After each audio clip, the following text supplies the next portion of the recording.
everybody, I got a tip. If you want me here, take a trip. It make you holler, it make you shout. Come along with me, we're tripping now.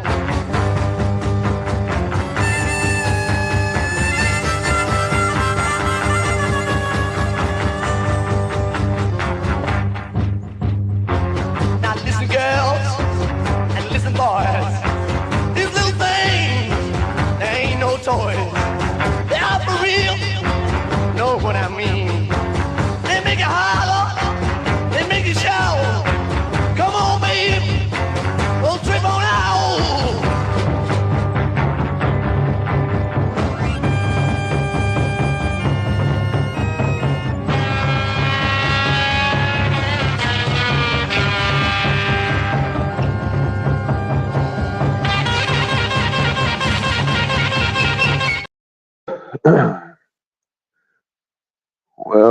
Well, I guess we are back. Though it's against my better judgment.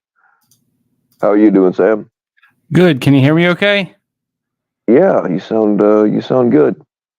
All right. I've been having some. I saw I missed some of. I was in chat for a minute and then I was out of chat. I thought you'd stay on longer than an hour, though. I'm just not feeling it. A man can only listen to himself talk for so much, and it just, yeah. Can you fill me in just briefly on what everybody what happened on? I really did not watch it, and I don't know if you did. And legitimately, I tell people when I watch stuff, and I don't. Jeff's stream a night or two ago, maybe it was last night, that generated a lot of. Do you have any idea what happened? What he was talking about? What the issues were? I didn't see it. I practice when I preach on that shit. In fact, I showed a demonstration video of how to unsubscribe from his channel specifically. But I did not see it. But it's the same shit over and over again. He'll feign an apology, blame it on somebody else, take no accountability, and people will welcome him back in and blah, and he will hurt people all over again. It's the same shit. We've been going through this with him for 3 years. It's no different than it's ever been before. Well, but I don't let him on panels, and go ahead. Like you always say, though, around here, it's almost like the new churn. I mean, you put all this material out 2 years ago about FBC and the things that they have done. You've made everybody aware of it, and it's just the new churn of people, and then memories get hazy, and then people don't remember, and then it's this circular thing, and at some point you've said, like, you're getting tired of it. You're getting tired of saying the same thing over and over again, and proving the same point, talking about the same bad actors, doing the same shit.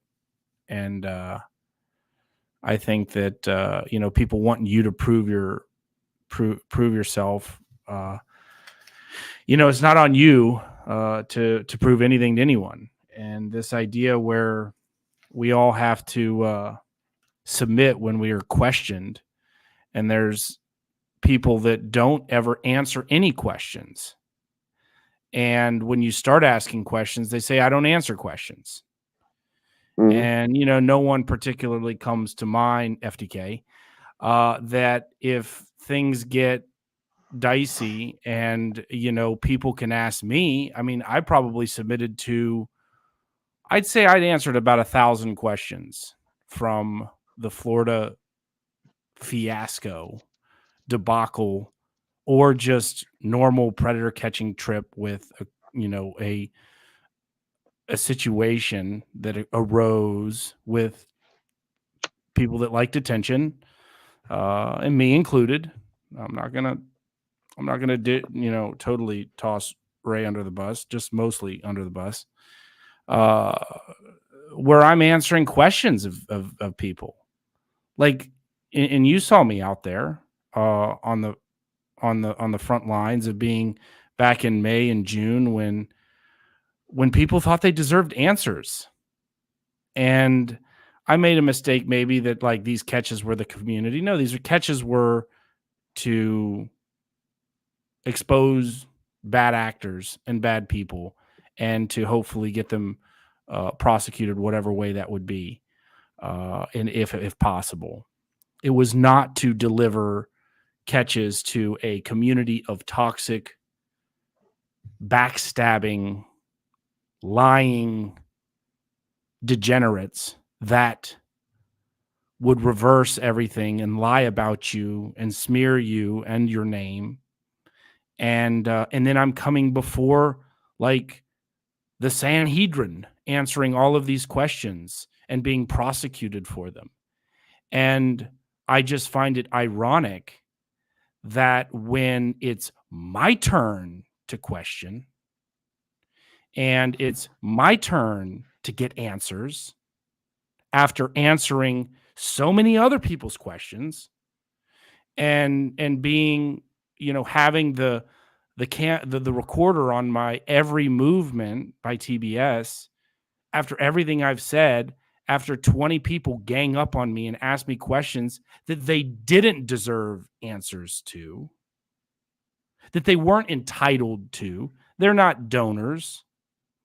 They watched a couple of Ray's catches and they thought that I should answer to, for the next 6 months, the minutia of. Well, here's what got me about that is people kept saying, show the catches, show the catches. They were fucking shown live.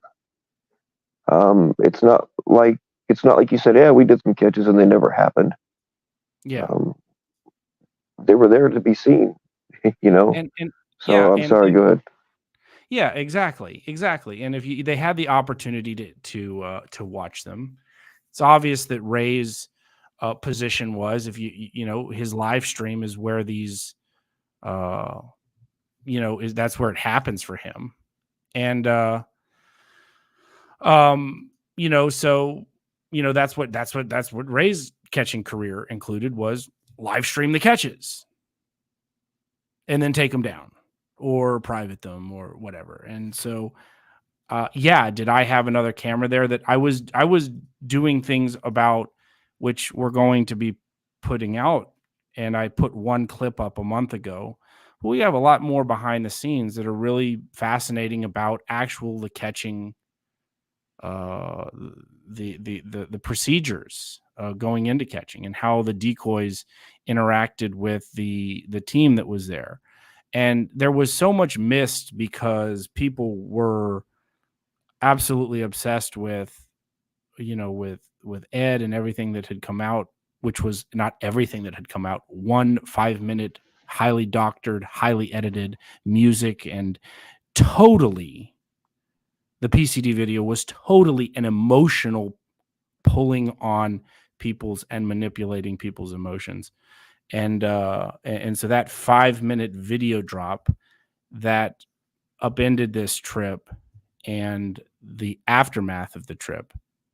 But on the aftermath of the trip, I sit and answer all these questions that people have voluntarily, like I'm being prosecuted. And then when it's my turn to question, people clam up. People don't want to answer. People lie. And I got into a little bit of I'm not going to, I was going to, talk a lot about tele, and I was chomping at the bit to go up right after his stream had ended, his 5-hour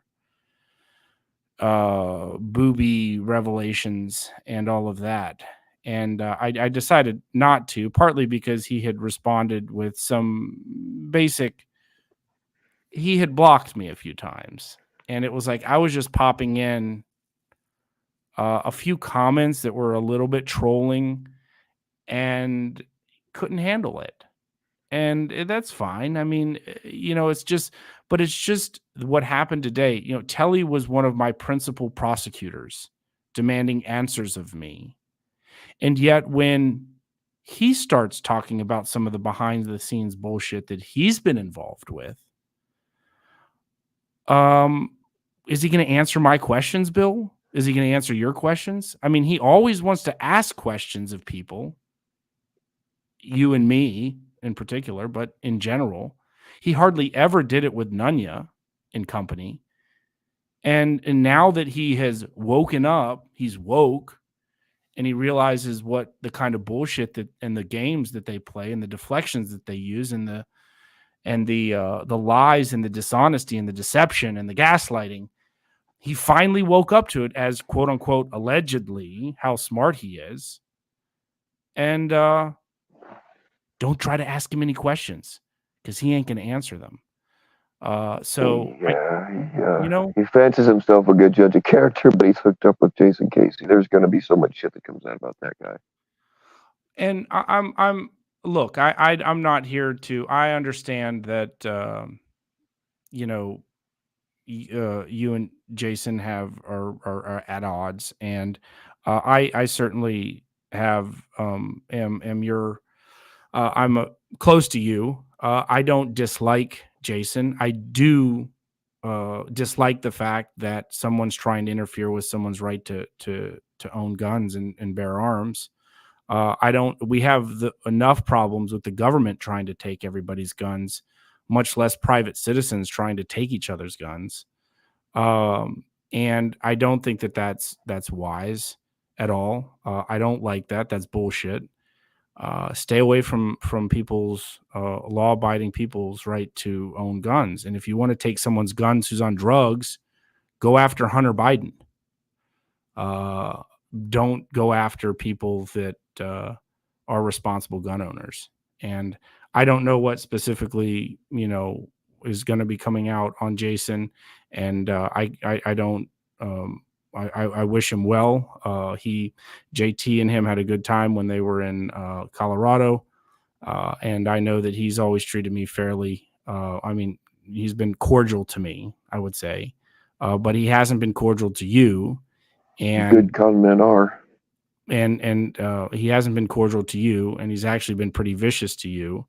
And I don't like that. I don't support that. I don't condone that. I don't, in no way would assist him with his inquiry into you. And if there's some things that, he did that were dirty that need to be shed light on, I think that's, everything in darkness shall be brought into the light. So, yeah, that's how I would say that. And He's I also a very good con man. He has a long history of it.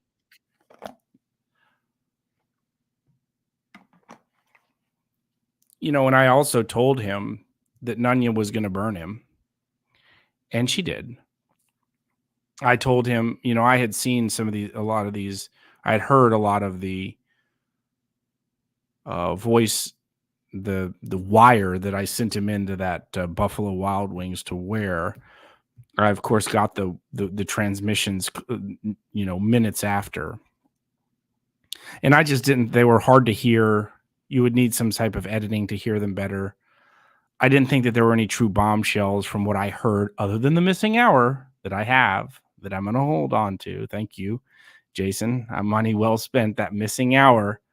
But other than the missing hour, there were no real bombshells in that. And it's like, Jason, don't give her a heads up. If Tommy's going to be fake with her and, claim, to not trust her, or that she's going to be, just let her get burned, or let people burn each other, as Tommy and others say, let the shit take itself out, or whatever the analogy, let it whatever take itself out. And it's like, don't give her a heads up. She's not only going to not think of it the way you thought of it, she's going to be gaslighting herself, or she's going to be gaslit by other people.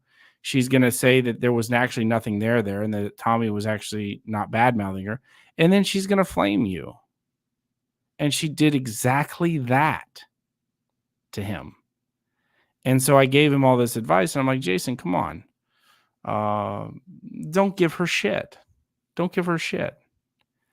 And he did, and it turned out the way it did, which is not uncommon here. I'm surprised with, still to this day, actually, people ask me for advice and I give it to them and they don't take it. And I'm certainly, if you don't want to take my advice, you don't have to. But I've been proven correct on many occasions when people have asked me things, because I've been through it, Bill, and you have been through it. And the reason why I listen to you is because you have been through way more than most people have, and you give really good advice based on your experiences and the people that have burned you. All these people on that quote unquote side coming out against each other, that they all stood up for each other and backed each other up. And now, by finding out from them, they are all exactly what I've been saying they are all along. It's aggravating, uh, vindicating at times, but mostly aggravating. Yeah. I mean, and you notice how they're all starting their own channels now? You know, they always would just be lumped up on Nanya's, or not necessarily starting their own channels now. Some of them are fairly new, but obviously they're not happy there, so they feel the need to go out on their own, you know.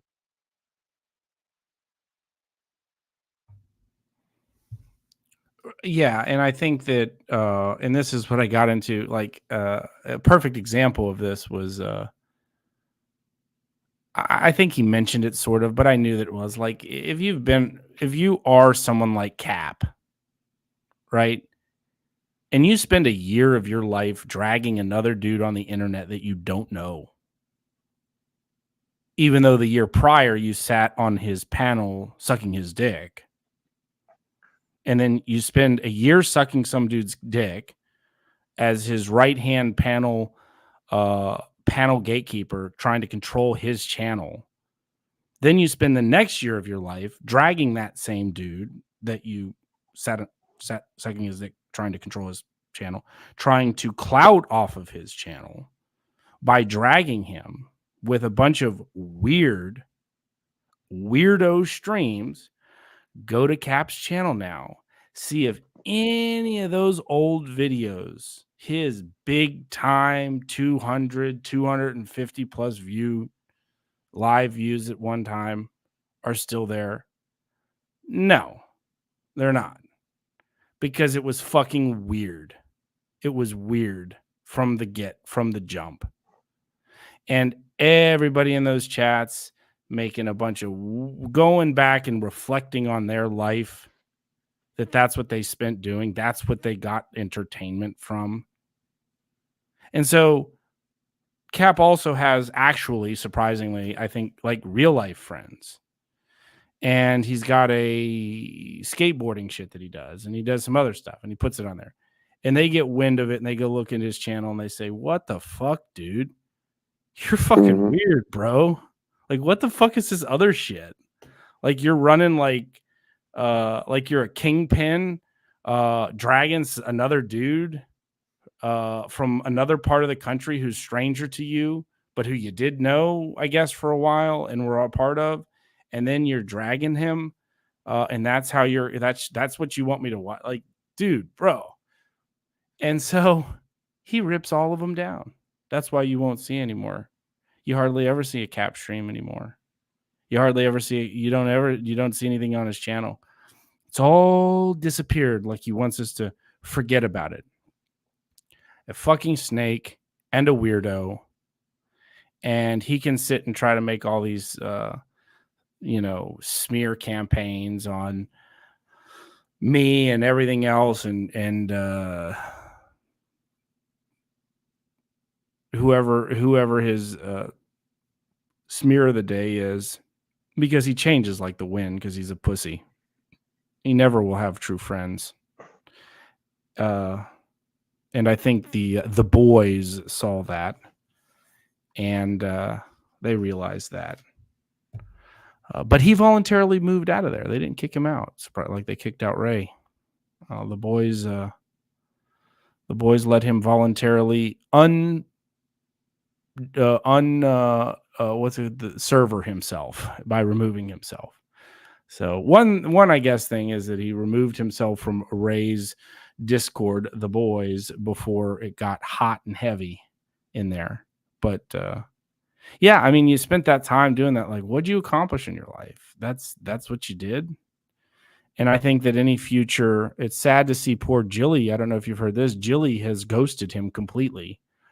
And I don't think I'm not particularly surprised by that.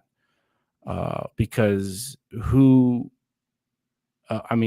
would a woman reject a 40-year-old bald guy from his mother's garage, phoning it in every night to trash talk some other dude he doesn't know and smear them and get off on that? Isn't that super attractive, Bill? I would think so if I had tits.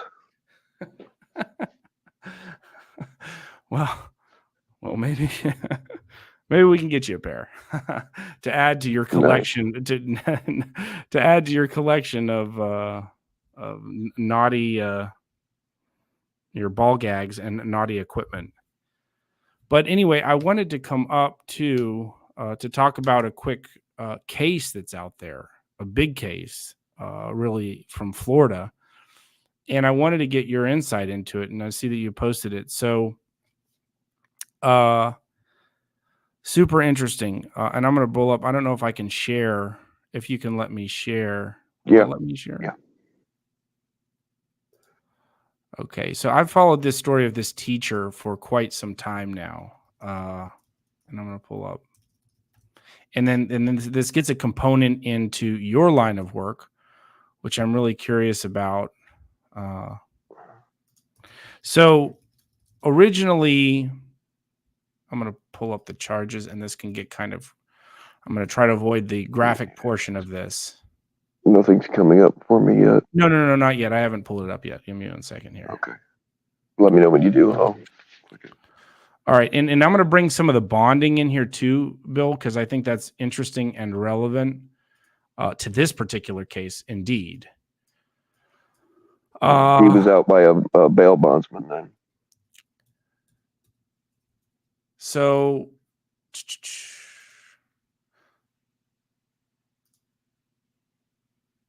I read one article about it, and it didn't really say a whole lot. I don't know if you can see that, if you can share that. Yeah, there it is.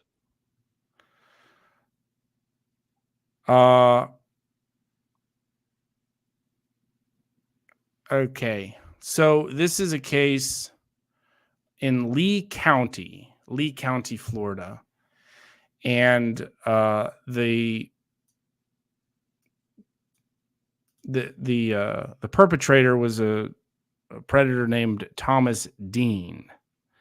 So I'm just going to read this quick narrative, and then I'm going to go through the story because I've been following this story since it broke out on our news back in 2022. It's been going on for 2 years, Bill. So in February 2022, the complainant reported to the FBI that her son, a minor, was a victim of a sex crime which occurred in Florida. The FBI gave it over to the local detective in Lee County. And we move here. So this is the case of Thomas Dean. The victim disclosed in December of 2021, he met the subject, Thomas Dean, via the social media platform Grindr, and subsequently moved their communication to Snapchat. During the time frame from December to January, the victim was in a relationship with the subject. On numerous occasions, they engaged in sexual encounters, and they communicated via Snapchat. The victim identified the subject and the apartment complex, and they, I guess they did a search warrant, or they met with the subject at his residence. He was transported where he was interviewed in room 4. He was offered food and water. He was read his Miranda rights and agreed to speak with detectives. Said he had a college degree and is currently a history teacher and a lacrosse coach. Dean went on to say that he does meet and hook up with men on Grindr late at night while at home and drinking alcohol. The subject went on to say he does this frequently in the past and could not recall how many incidents or people he had met. When questioned about the victim, Dean could not recall who the victim was. Investigative note: when questioned about the victim, the subject became visibly nervous. Dean wanted to end the interview and wanted to go home. Detectives honored his request and stopped asking him questions. Due to the victim's disclosure about meeting and having this, along with the subject corroborating he meets with people on Grindr, they felt that they had enough probable cause to arrest him, and they did. Okay. So bond information. So I want to go through this with the bonding, because the bonding in this case is super important, Bill. And it goes all the way to the end, because I knew it. I knew this motherfucker was gonna do what he did. I could have told them, and I should be an FBI consultant, because I would have told them this is one. If there's and not because I have any formal training or anything, but you just put this guy's profile together, and it's like, huh. If you see this guy, and I bet you would have saw this too, that this is a guy you got to watch out for just running. Okay. So, Well, the way we did it on a 5-point scale. One being like the guy's not going to run. He might miss a court date, but he's not going to actively run.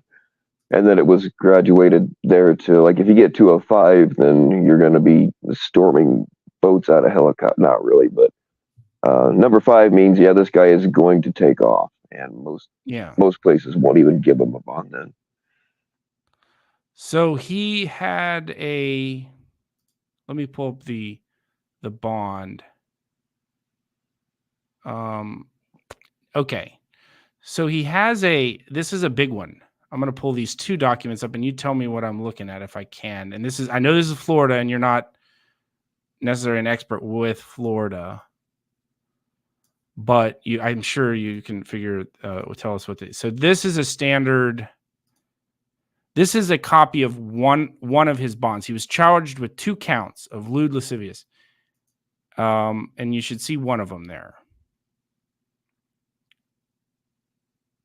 Dropped off. No, go back and look. It should have came back in. All right, there you go. All right.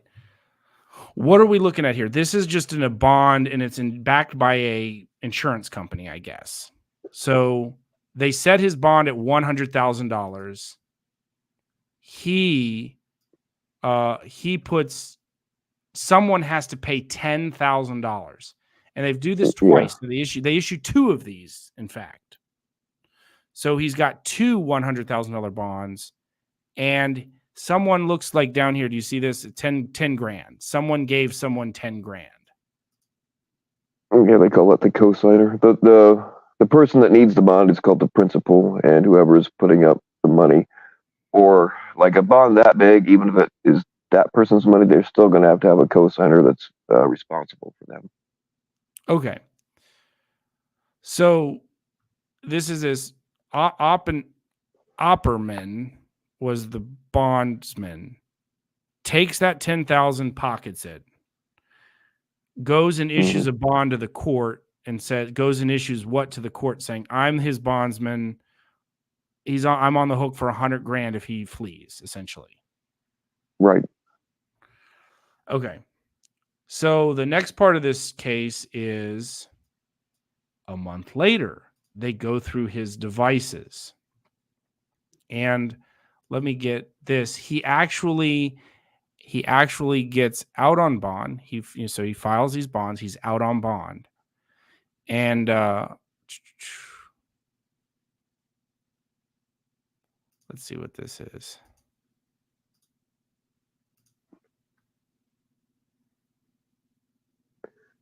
He a month later, he's recharged with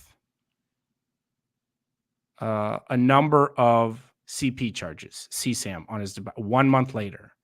So 1 month later, he comes back, and let me pull this up. I don't know where it went here. Sorry, Bill. I had this was so a month later. He's charged with. So they already got $200,000 out and $10,000 apiece. Some got $20,000. He's rebooked a month later on CSAM charges, and they hit him with 30 counts. So I'm going to read this, and then I'm going to pull up those bonds. The complainant reported. Okay, we can't see it right now, Sam. No, I know, because I'm going to pull up the bond. All right, I'm cool. going to pull up the motion. I'm just reading this because there's descriptive things that I don't think your audience wants to necessarily hear some of the stuff on that I'm not going to read, and that doesn't need to be up on the screen. Detective conducted data mining, converted who the subject was, and during the search warrant, the following were collected and seized as evidence, and it was an iPhone, a number of computers, and when they went through those computers, they found a number of CSAM images, videos on Mr. Dean's devices. So they rearrest him. So he's out on bond already. He's out on a $200,000 bond.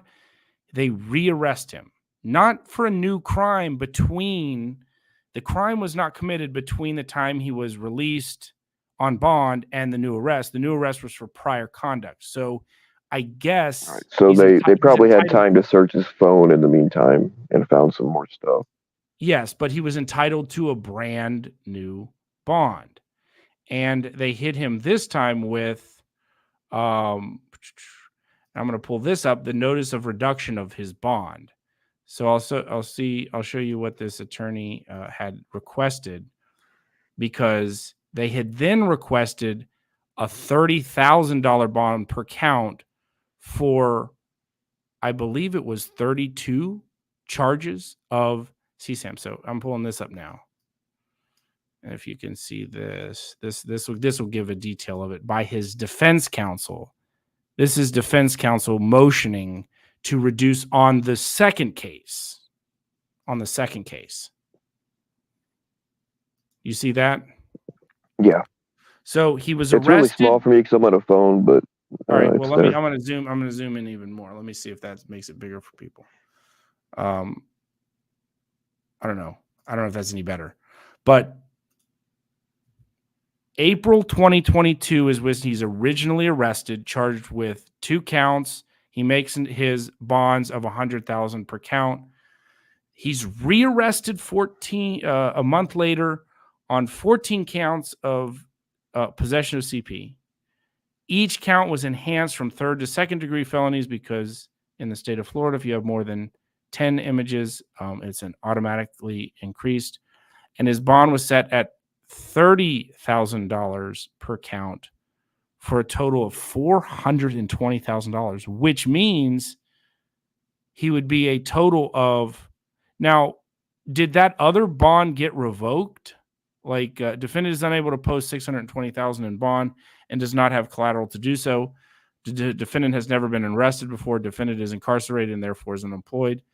Defendant can and will surrender his passport as directed by the court. Mother lives in South Florida. His father, a medical professional. Defendant is neither a flight risk nor a danger to the community. I would dispute that last line, obviously.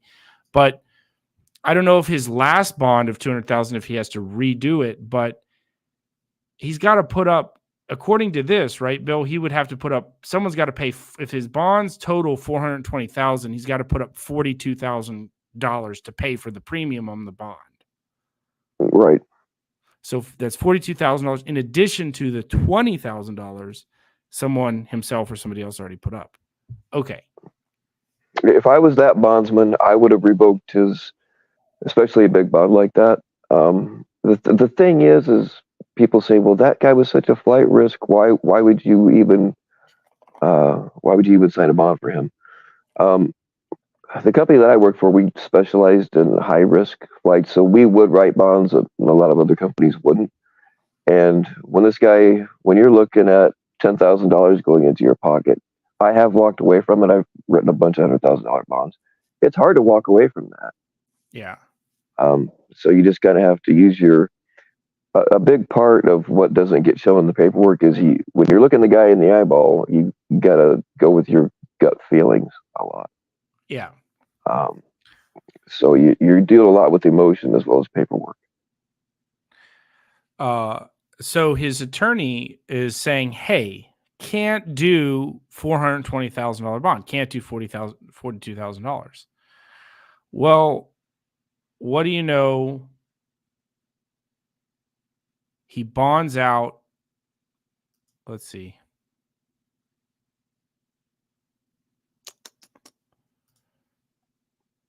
See, a bail bondsman, at least in Indiana, I was not a bondsman for Florida, so their laws might be a little bit just different. But at least in Indiana, we can revoke their bond anytime we want. We don't need a reason. It's not something you want to make a habit out of because word gets around and nobody will use you again.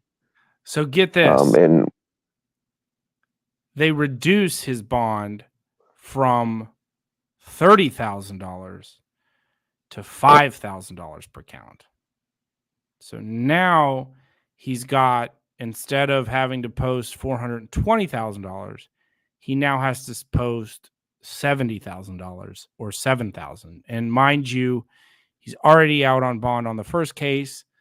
The first case gets dropped completely.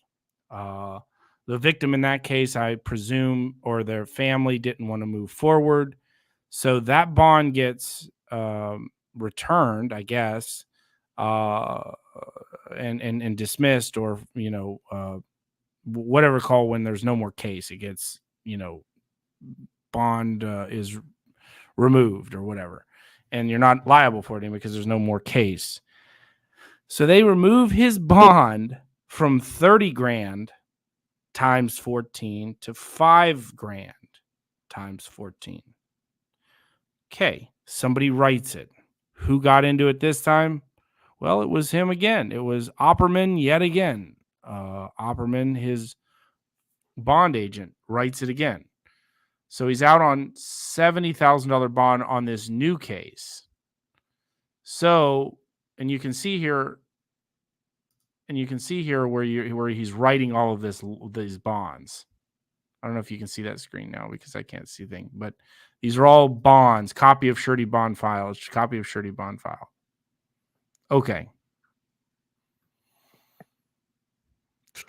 Well, repeat offenders are a bondsman's bread and butter. If you get somebody that's in trouble all the time and has money, that's a dream client, because you've got people, though, they get a DUI every 3 years and drug possession every 6 months. There's a lot of that kind of thing. So you do want to keep your clients happy, because if they get in trouble again, then they'll come back to you. Yeah. All right. So we got it. Now that's in late 2023. He gets a motion to reduce his bond. Bond gets reduced. So he's in April 2022. He's originally arrested. He bonds out immediately with a $200,000 bond. May, he's rearrested 2022. Bond set at $420,000 additional. September, the court allows him to reduce that $420,000 bond to a $70,000 bond, and he bonds out the next day. So he's out as of September 2022. And the court process proceeds for the next year and a half, in which July, August of 2023, the original charge that involved the victim, the grinder victim, is dismissed. The bond is tossed. The bond is terminated. And so he's still out on this $70,000 bond regarding the CSAM charges. He comes to the court hearings. He hires a new attorney. He comes from what appears to be a pretty wealthy background, from family or friends or whatever. And he negotiates a deal with the state. And the state is now wanting to put him in jail. And if they had to dismiss that one charge, they know that because either the victim didn't want a thing or the family or something, whatever, didn't want to proceed in that case, the state wants a little bit more from this guy, because it's not just the CSAM anymore. It's, you've got a real victim too that we're fighting for, even though that case is now, that case has been dropped. And so you come up here to this, the one of the final arguments here that the motion here.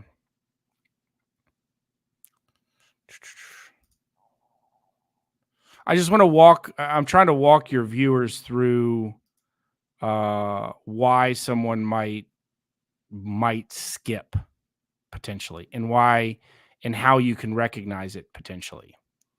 So his newest defense counsel in January of 2024, I'm going to pull this up now, has made this plea to the judge. Essentially, they're being unfair with what they want to give him.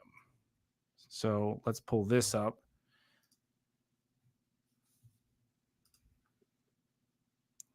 The defendant is charged with 28 counts. They found more as the investigation went on that went from 14 counts to 28 counts related to CP.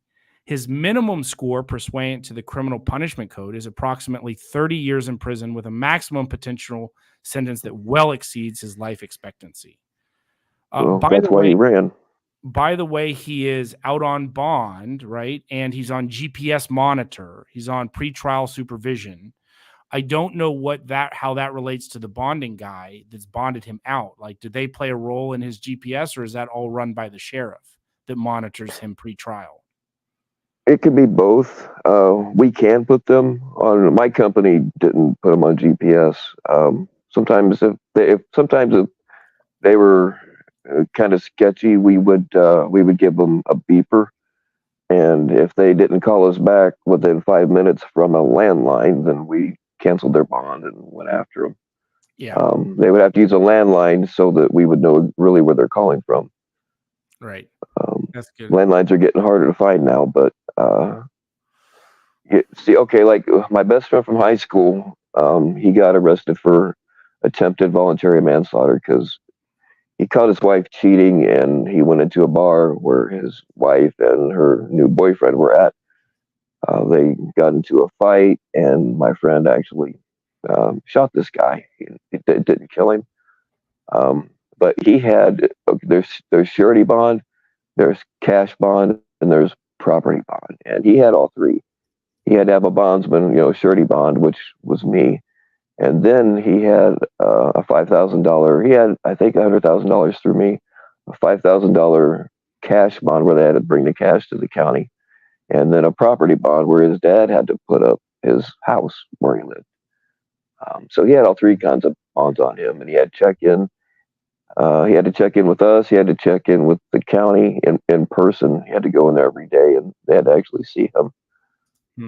So yeah, you can and the bondsman can put any restrictions on you he wants.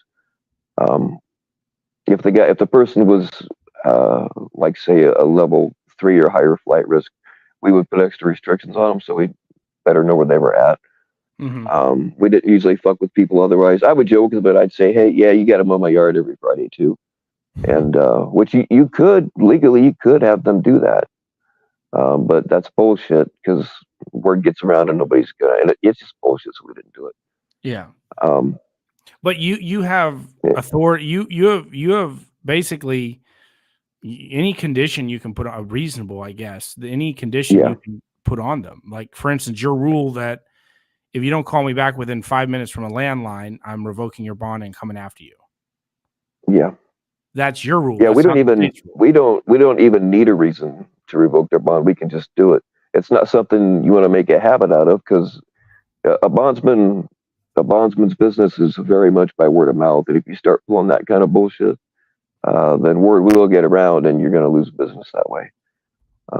There's not just a legal element to this. This is really more of a business thing, because we're in it to make money, right? Not to be babysitters. But there was a few times where, like, say somebody's 19 years old, they're terrified of their dad still, as I was, and like they get busted for drugs, and sometimes they would be so scared. I'll be like, "You want me to call them and talk to them?" "Oh, would you do that?"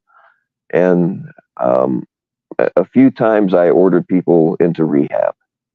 It's not something that we made a practice out of, but sometimes, just to kind of help them hopefully straighten out their lives, I would order them into rehab. We had a guy one time. I wrote him. He got 3 DUIs in 6 months, and before that, he'd never been in trouble in his life.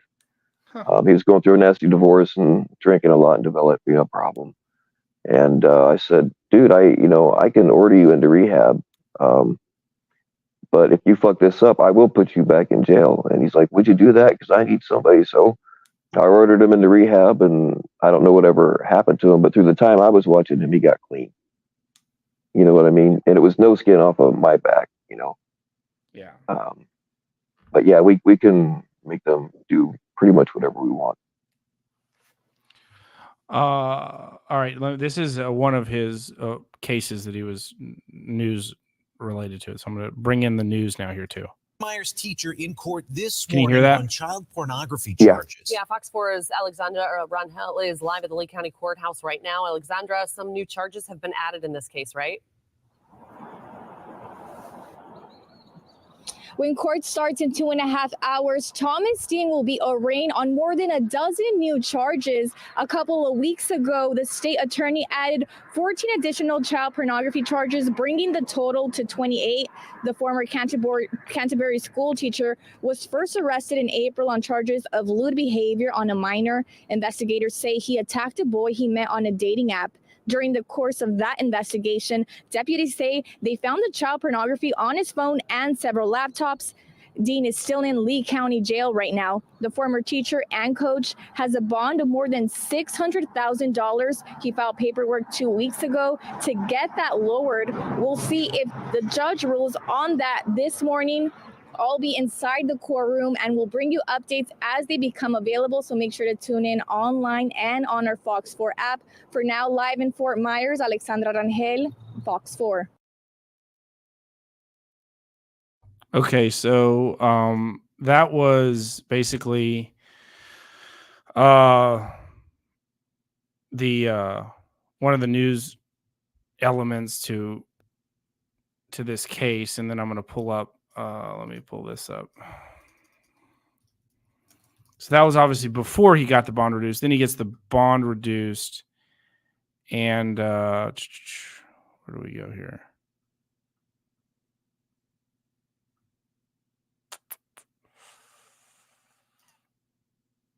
This was so he had rejected. All right, let me put this one back up. I'm just trying to walk you through where you would sense that either you would drop him, he would, like, at what point would you say, yeah, okay, this guy's a flight risk, and I don't think I'm going to, the $7,000 I made off this, not worth it.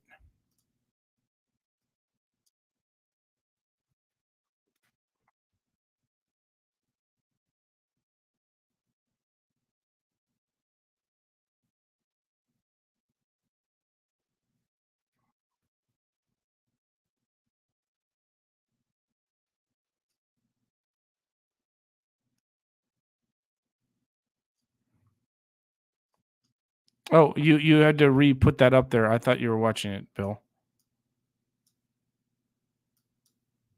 Bill, you there? Bill? Yep, we're former back. school teacher Thomas Dean started back in 2021, where prosecutors say he had lewd contact with a minor who was not his student. Now, detectives say they found more evidence about a month after his arrest, which led up to more than 20 child pornography charges. Now, those charges, everything happening more than a year later, he's still not at trial yet, and this is why. In a Lee County courtroom Thursday, Dean switched attorneys, which is pushing back a trial date. They'll come back in August to face the judge again. Meanwhile, prosecutors tried to get the case resolved by offering a plea deal. However, the state attorney says Dean did not take it, even with Thursday being the deadline of the deal before prosecutors revoked it. With new attorneys and more charges being filed, Dean may have another chance to avoid a trial. You did agree, if it was okay with the court, to open negotiations again to the amended information. It's not clear what the new court document will say or the new charges being filed. However, the state attorney says they did look at evidence with detectives about 2 weeks ago. Right as we left the courtroom, Dean went up to myself and our Fox 4 photojournalist, asking us not to cover his case. Dean is expected to be back in court on August 10th, where we'll get a little bit cover of my a better case. That idea always of works. when he will likely go to trial for that first case, the child pornography case, as prosecutors say they would like that one to go first if no deal is reached. Reporting inside the Lee County Courthouse. So that always worked with the news, right? Just go up to them and ask them not to cover your case, right? Right. Give them more. This was the last. So this is a 2-year case, basically, almost a 2-year case. This guy's put up 20 grand once on a $200,000 bond. Those charges get dropped. However, he loses that money, correct? That money still's with the bondsman. Bondsman made his 20 grand. Whenever you give a bondsman money, that money's always gone. You never get that back. That's what the bondsman gets paid. The way to get money back is if you have a cash bond. And some places are cash only, some are surety only, some are cash or surety. You can choose. But the only way to get money back is to give actual cash to the county, and then like if everything gets dropped, you get all your money back, or they subtract any fines or fees that you might have, and you get the remainder. But when you pay a bondsman, that's his money. You don't see a dime of that ever, even if your case gets dropped. I get arrested out on a $10,000 bond. I pay $1,000 to get out. 2 days later, they drop the case. I'm out $1,000 still. Right. So that is, yeah. The reason people use bondsmen is because we will take credit cards or debit cards, whereas most counties you have to give actual cash, and not everybody can get that kind of cash. Right.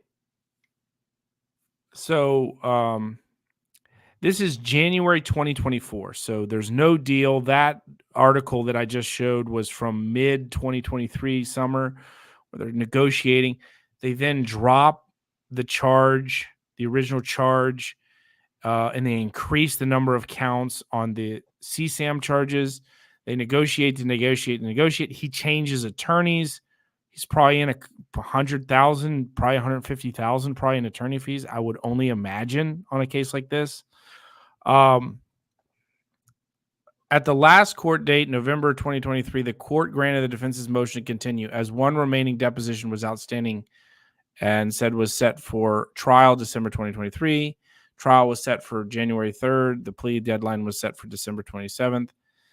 The deposition of this lady but was suspended when defense counsel learned that had generated reports for each device that was forensically damaged had not been provided in the state's discovery submission. In an effort to avoid further delay, defense counsel offered to take a break so the report could be emailed and quickly reviewed to see if the deposition continued. However, the deponent nor the assistant who was covering had a copy to send counsel. All right, so he has it. All right, get down to here the real stuff. The undersigned counsel was retained in July of 2023. This is when he changed his attorneys. At that time, the state had offered to Mr. Dean through prior counsel an offer of 12 and a half years in prison. Mr. Dean sought clarity from the undersigned with regard to his cases and decided to retain new counsel. On July 2023, in open court, this honorable court signed the order for substitution of counsel and granted continuance. At that same hearing, the 12-and-a-half-year offer was revoked, and the state amended the information to include 14 additional charges of CP. The defendant never formally rejected the plea offer per se, but was only seeking clarity regarding issues with his case that he felt he did not receive from predecessor counsel. The state relayed their second plea offer on December 4th, 2023, which was 20 years in prison, followed by 10 years sex offender probation. Defense countered with 15 years to be followed by sex offender probation, but the state rejected the counteroffer. At the time this motion is being filed, defense counsel is in process of drafting a motion to suppress physical evidence obtained in this case. There are multiple legal issues to present to the court with case law to review. We're not ready to proceed to trial. Additionally, defense is waiting on mitigation for a professional. Accordingly, it is respectful requesting that the court continue scheduled trial call. Okay. So January, it's like, wow, he goes from 12 and a half years. Now the state wants 20 years for this guy. Defense offers 15 years. His newest counsel says, all right, we'll give you 15 years. We'll give the state 15 years. So from my understanding, he is very unhappy with this deal, I guess. And come March 2024, for him to appear for his plea agreement, in which he has a hearing a week before and a meeting with his attorney. And basically, here's the thing. And I'm assuming that it's that 20-year offer or whatever. And he don't want to spend 20 years in state prison. He's on GPS. He seems like a flight risk to me. He's told by his counsel a week before his hearing, his plea hearing, it's going to be 20 years. You're going to plead guilty and we're going to settle the case. So fast forward to it's hearing day. It's plea hearing day. What do we think happened for Mr. Dean, who's on GPS? Does he come in and admit guilt and or does he not? Let's listen in. The former Fort Myers school teacher accused of sex crimes against minors is missing. I'm Fox 4's Bella Line, and I was in court today where we were supposed to learn if Dean took a plea deal or if he was going to trial, but he didn't show up to court today. And the state attorney's office says he cut off his ankle monitor. When court started at 9 Monday morning, Thomas Dean wasn't here, and the state attorney's office did not expect him to show up. It's 9:05. He absolutely knew of this court date and time when he was last before the court. The last court hearing was Thursday, but since then, the state attorney's office says Dean traveled to Miami and at some point cut off his ankle bracelet. So this was not anticipated by you in any way? Not at all. Okay. His attorney told the judge he had no idea Dean was going to go on the run. Dean was a teacher at the Canterbury School here in Fort Myers when he was arrested in April of 2022 and charged with having lewd contact with a minor on social media. Investigators say they then found child pornography on his cell phones and computers. Dean is being charged with a total of 42 sex crimes. In court Monday, the judge put out a bench warrant for his arrest. The judge also said that when Dean is taken back into custody, his bond will be revoked and he'll have to stay in jail through his trial. Reporting in Fort Myers, I'm Bella Line, Fox 4. Yeah, no shit. So, I don't know how. So, a series of mistakes, in my opinion, are made there, but I'm not an expert. So he's gone. Cuts off his ankle monitor. He's gone. Who and what goes into action when that happens? Like where do you begin? Do you begin with the relatives? Are you the one notified as the bondsman? So what is this poor Opperman, whatever, his bond guy, doing immediately when he gets wind that the anchor monitor must be monitored by the sheriff's office, not by the thing. So when does the bondsman get notified? Hey, your guy cut his monitor immediately. He's gone. He'll be notified immediately. A bond that big, they probably had somebody in the courtroom. Our bigger bonds, we would actually call them up the night before and be like, "Hey, man, we're gonna pick you up for court tomorrow." We didn't always have somebody available to do that, but we tried to on the bigger bonds. But the bondsman more than likely had somebody in the courtroom just for this. Right. The first thing you do is you say that motherfucker, and then you grab his file. If they didn't have somebody in the courtroom, then the court will send it by certified mail. But I would imagine the bondsman probably called there before that happened, because you want every second you can get, because that stuff, at least in Indiana, is on a time limit. Yeah. Every quarter you lose a quarter of your money. Yeah. So since that bondsman put up $100,000 in 3 months, then the bondsman loses 25. That goes straight to the county, and so on until a year's gone, and it's all ate up. So you want to catch them as soon as possible. So what's the kind of thing do you? So now apparently, I think this. I think he had surrendered his passport, which I'm assuming is a good thing if you're a bondsman. Or can you ask him? Can you have him turn over your? So if the court doesn't require him to give him their passport, can you, as the bondsman, say, "Do you have a passport? Let me have it." Yes, I've done that. So they immediately know that he might be in Miami.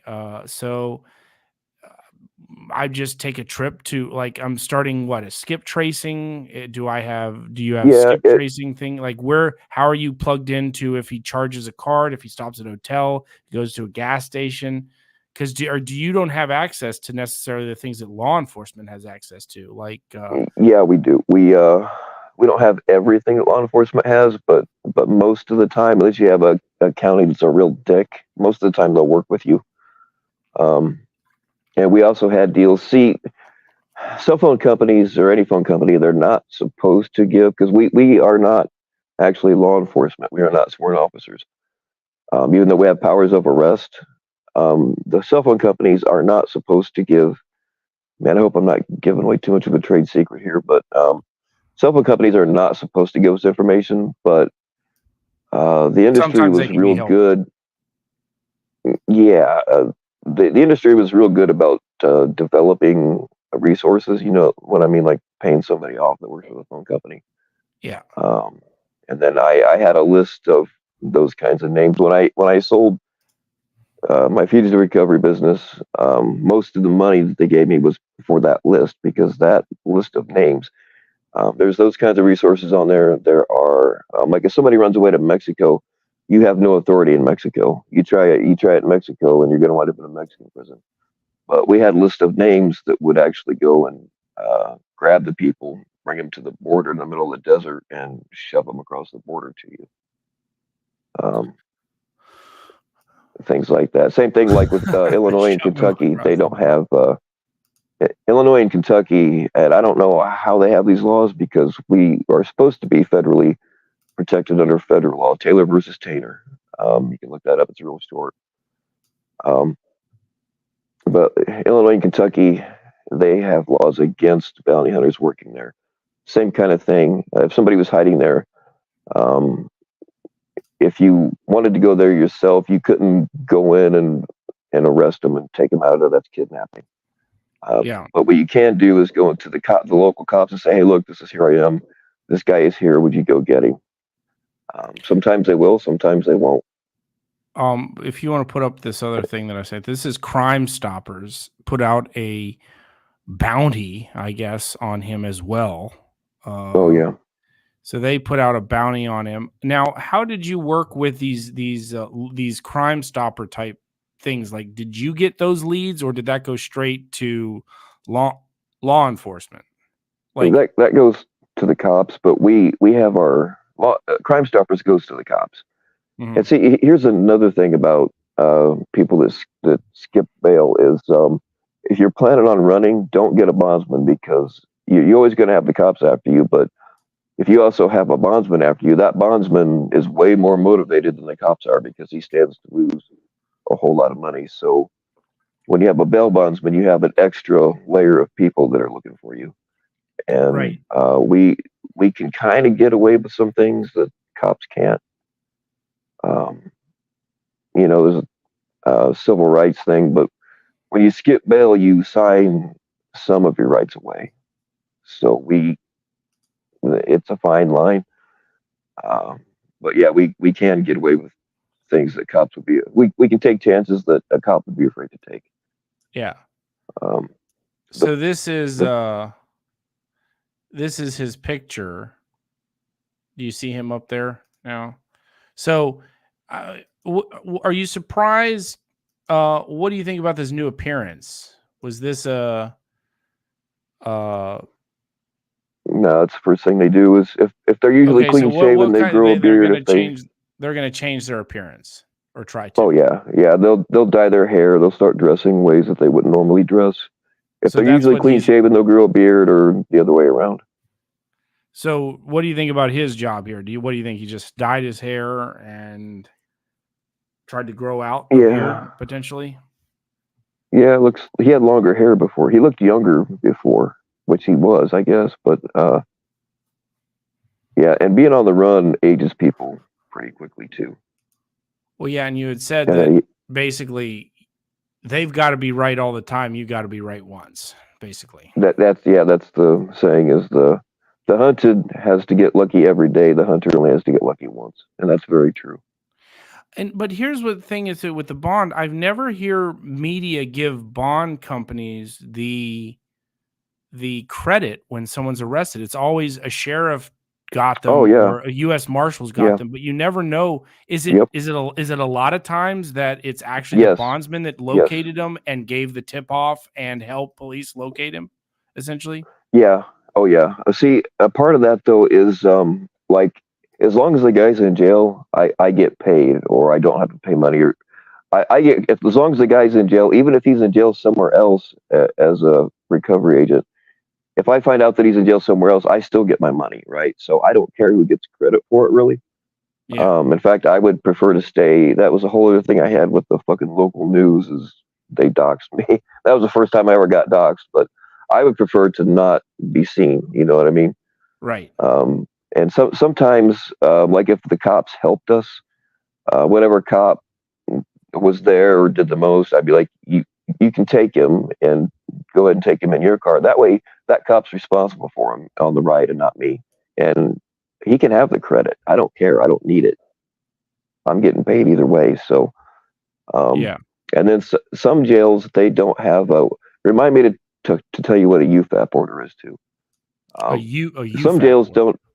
Yeah, some jails don't even have a box to check if a bondsman brings them in. So they will just like give it to whatever cop happens to be there in a shift change or whatever. And then sometimes we also made deals where like, guy's been running for a month and a half. I'm getting sick of chasing him, and he's getting sick of running. These guys get worn out pretty quick too. Like I'll make them a deal. Usually it's through their family because their family are the ones that I'm harassing for him. I'll say, look, if you bring yourself to me now, we'll just say that you turned yourself in, and that'll look a lot better on you in court. Which sometimes it does, sometimes it doesn't. It depends on the judge. But I don't care as long as I have him, So I'll walk him into jail, even though they're in handcuffs. We have to, by protocol, we're supposed to handcuff them. I think I took maybe one or two people in without handcuffs, but that was because we were taking them to jail in front of their small children. And people, if your lawyer tells you, don't worry about going to court, I'll go to court for you, you don't have to go. Fuck that, you go to court, because one of the women, she had stair-step kids, like between 4 and 6 or whatever. And she showed me the letter. Well, guess what? Her lawyer didn't go to court that day, so it fell back on her. Yeah. I didn't handcuff her. I didn't want her neighbors to see she was beat. She wasn't like a hardened criminal. She fucked up once, and so I didn't handcuff her. But yeah, we can just make deals with them and say, hey, well, they say you turned yourself in, even though it's total bullshit. I don't care if it gets them to stay calm and I don't have to chase them anymore. I don't care. Right. Well, this is so.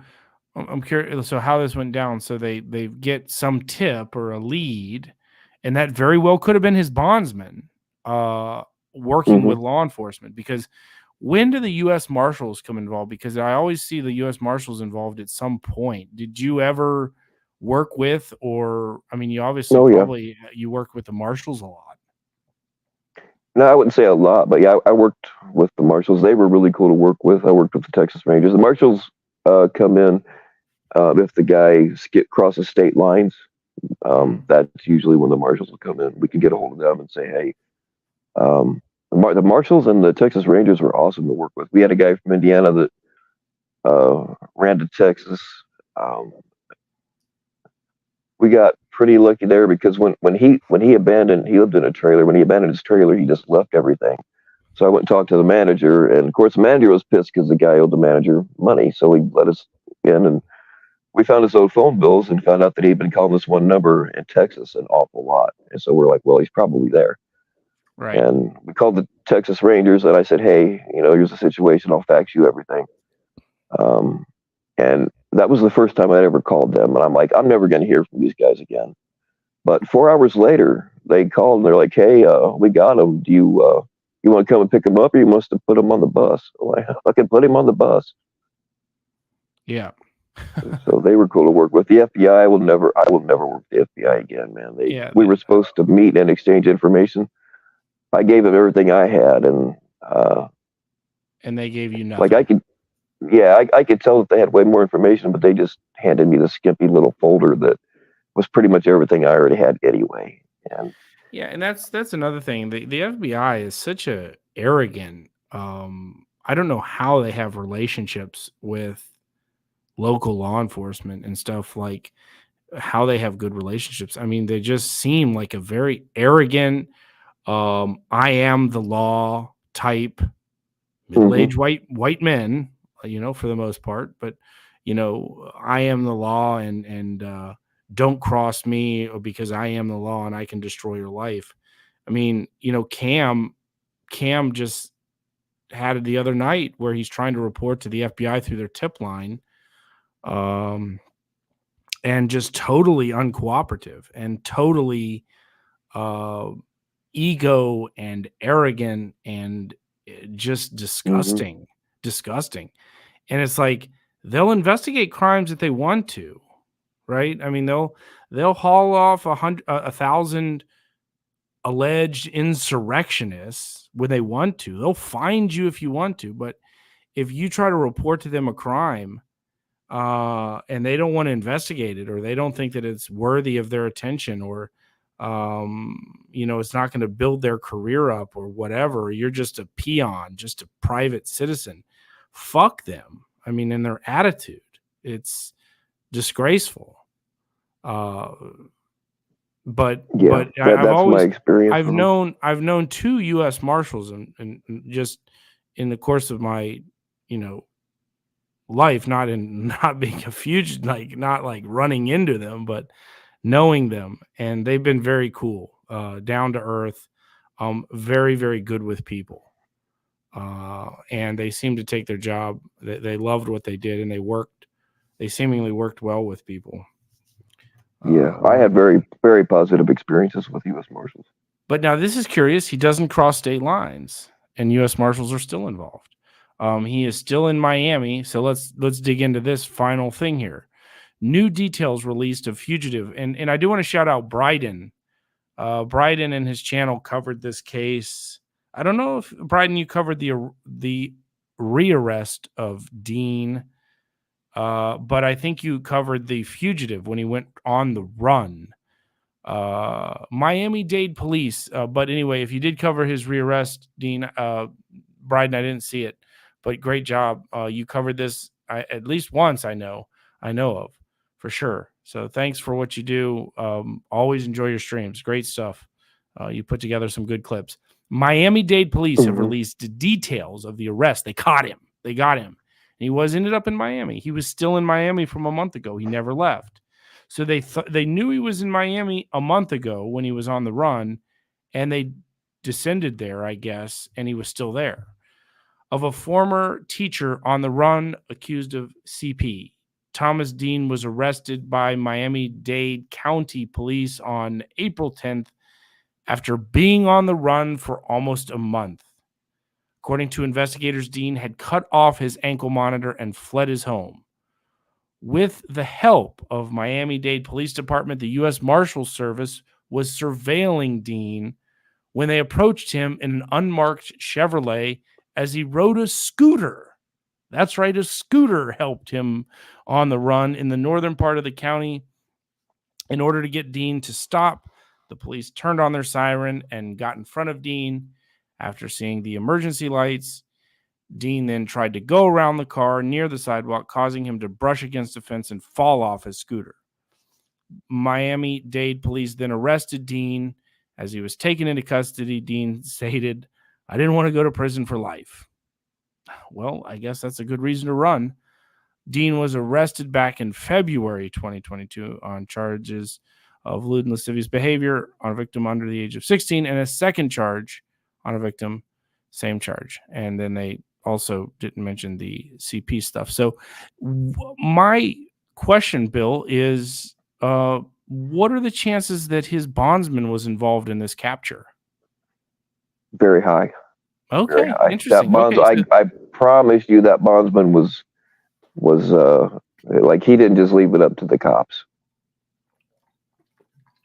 interesting. Like And I said, but where they a never. But bondsman that's is more but motivated. they never put it in the media though. You never see a They bondsman. usually get credit. don't. Okay, all right, interesting. I like that. And there are bondsmen that that don't do their own recoveries, so they always have to hire out. Yeah. And there are some that because you got to pay somebody to go and do the arrest, and there are some that will.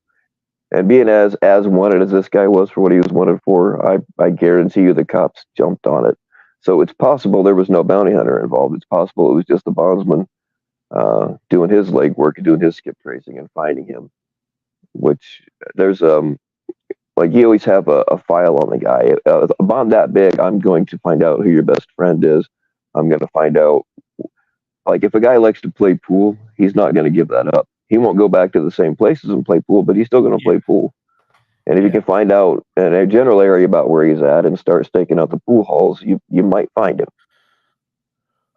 Stuff like that. Or if he's got a baby mama and he owes her child support, chances are, if she doesn't know where he's at, she'll know where he's at very soon, because she's pretty motivated and she knows people that he knows. Now, I'm just a layman. I'm not any specific special set of skills. I have skills and skill sets, but I look at a guy like that and just look at his demeanor, look at his profile, just everything, and I'm like, this is a guy that is seemingly probably is mad that he got caught and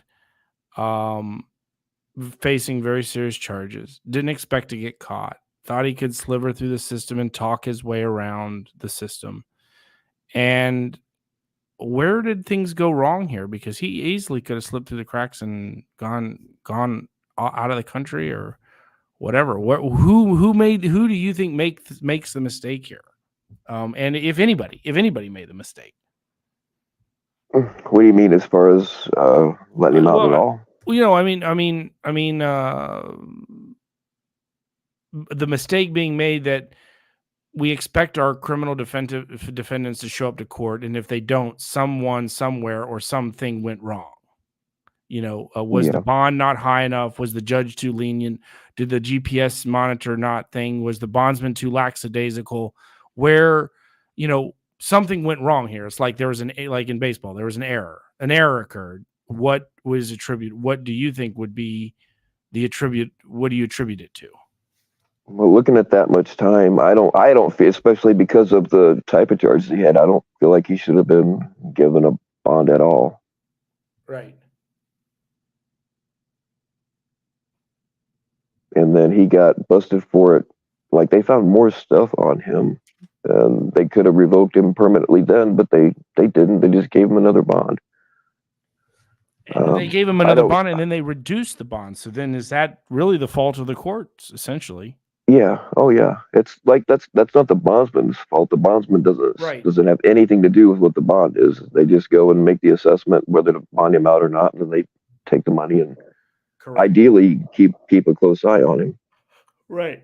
But those GPS monitors are only as good as the guy is honest. They're not embedded. They're pretty easy to cut off if you want to. I worked on this doctor. I think his last name was Conrath. It was out of Lafayette, Indiana, Tippecanoe County. He was in there for trying to kill his wife, and same thing.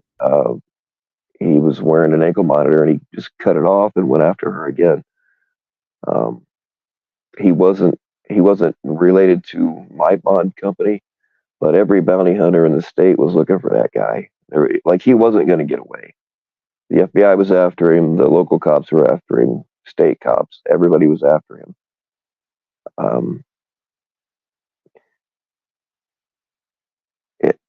Did they catch him? Did they get him eventually? Oh yeah. I don't remember how long. It wasn't very long, but I don't remember exactly how long. But that's the thing. If I was looking at 30 years, that's a life sentence for me. I would probably take the chance. You know what I mean? It's like, fuck it. I'm going to go to prison anyway. It's hard. It's doable. You have to have a steady supply of cash coming from somewhere, and like you really can't trust anybody. If you put enough pressure on anybody, they will crack. But I've had people's cousins sell them out for $20 because they wanted some crack. You know, that was one of my favorite parts of the job. Is they'd be like, how, especially if they thought they were real slick or taunting us. I loved it when they taunted us, man. Usually that was how we found them, because they would think that they were untraceable. Yeah. And of course, I never revealed who ratted them out ever. I would just smile and say, "Ancient Chinese secret." Would you pay off? So you would give some? I mean, here's $20 for some crack. Can you tell me where he's at? Yeah, basically. they have to tell me first. I have to catch him first, and then I'll pay. Okay. Supposed to be like $20. I don't really care about losing $20, but you're only going to get me one time that way. I had a boss that she was constantly, and we did use wanted posters. Like we would go to the area where the person lived or where we thought they might be, and we would hang up wanted posters. And my boss would fucking put $500. I'm like, I can get him for 20. Stop it. Yeah. But that entices more people to want to rat on him. But it seems like your relationship building has to be incredibly strong. So, for instance, if you have a tip or a lead or whatever that someone's at a hotel, but you don't know what room number, or you don't know, you can't just go break down every door at the hotel. You got to go into the clerk and say, "Hey, I'm looking for this guy," and they're under no obligation to provide anything to you. So do you bring them a ice cream sandwich and $20 $50 thing? Like, how do you get people? How do you get people to talk that don't have to talk to you? Not in that situation. Like, people think way too much of badges and fancy IDs. I did quite a few at hotels like that, but you just walk in and show them your ID and your badge, and I never had a clerk not tell me where they were at. Oh, really? And sometimes, sometimes, like if you went to a neighbor's house or whatever, like a lot of times, the badge ID thing would work, you know, and don't be an asshole, be cool, you know, make jokes and just don't be an asshole to them. Don't be an arrogant prick. You can get a lot farther with a smile and a gun than you can with just a smile. You know what I mean? You got to kind of work both angles of it. But sometimes they'll be like, "Oh yeah, I know exactly where he's at. What's the reward?" And usually I'd be like, "Yeah, there's no reward for him. He's not that big a deal." Most of the time they would go ahead and tell you. Other times you just have to play that game and eventually give them some money if they're right. Yeah. Yeah, there's just lots of ways. One way that I personally didn't really like to do. Say you have a family, mom, dad, you know, the guy's brother, the younger brother and sister. The mom and dad know where he's at, but I don't really blame anybody for not wanting to rat out their son. So you always play the thing where, look, it's better if I catch him than the cops, because I won't shoot him, I won't beat him up. Just tell me where he's at, and this ends now. Especially if they were the co-signer, because they were on the hook. If the bondsman loses that money, he's not going to stay lost on it. You sign paperwork saying that you'll pay that back. Most people don't have $100,000, so you can use that as leverage. That I used a lot, but one thing we could do, whatever address was on his paperwork, we could go to that address and go inside anytime we want. We don't need a warrant. We can just go. Yeah. What we would do is, if we knew that the mom and dad knew where he was at, we would try the nice approach several times, and then we would start sending them registered mail that had the, if you're harboring this guy, that's 5 years, $5,000 fine. We would do that. If that still didn't work, then we would start going to their house at 3 o'clock in the morning every night, and just keep the pressure up. Start showing up at the guy's job, you know, the dad's job. Just keep the pressure up, and they'll eventually get so sick of it that they'll just tell you where he's at. Yeah. there's lots of different ways to do it. Anyway, I wanted to share that with you, and I think it's a pretty interesting, based upon what we look at here, being how this guy, meets someone on a dating app. That's why it's important to remind parents and things to keep their kids safe. This is a classic, again, case of yet again a dating app like Grindr, a very insecure, doesn't age verify, and there's a lot of people that are willing to do commit crimes against kids, and this is an example of that. So not only that, but this guy also has a bunch of CSAM on his devices. He gets caught up in this, and he gets let out on bond. He gets his bond lowered. That's what's kind of frustrating here, is that, I mean, even if they're gonna give him a bond, they set that bond, and then he's in jail for 4 or 5 months, and then a judge lets him out on a much lower bond, and then it's predictable that he's going to, skip, and he did. But again, I find that is kind of the back end that I kind of wanted to feel you out about, which was the law enforcement agents always take credit for it. This article pumps out U.S. Marshals, Miami-Dade County. They're the ones that, but you think there's a high probability that there was a bondsman behind that catch. Oh yeah, that's interesting. Yeah. I mean, maybe the marshals did find them all on their own. That's very, very possible too. But I guarantee you, with all that money on the line, that bondsman wasn't just sitting around. Nobody wants to lose. What was it, $400,000? No, they had lowered it to 70 grand. But yeah, 70 grand. Well, whatever. I mean, if it's $100, I guarantee you that bondsman was doing something. Anyway, I thought that was cool. I did want to also. Well, I think I'm going to start coming on sometimes on your show. I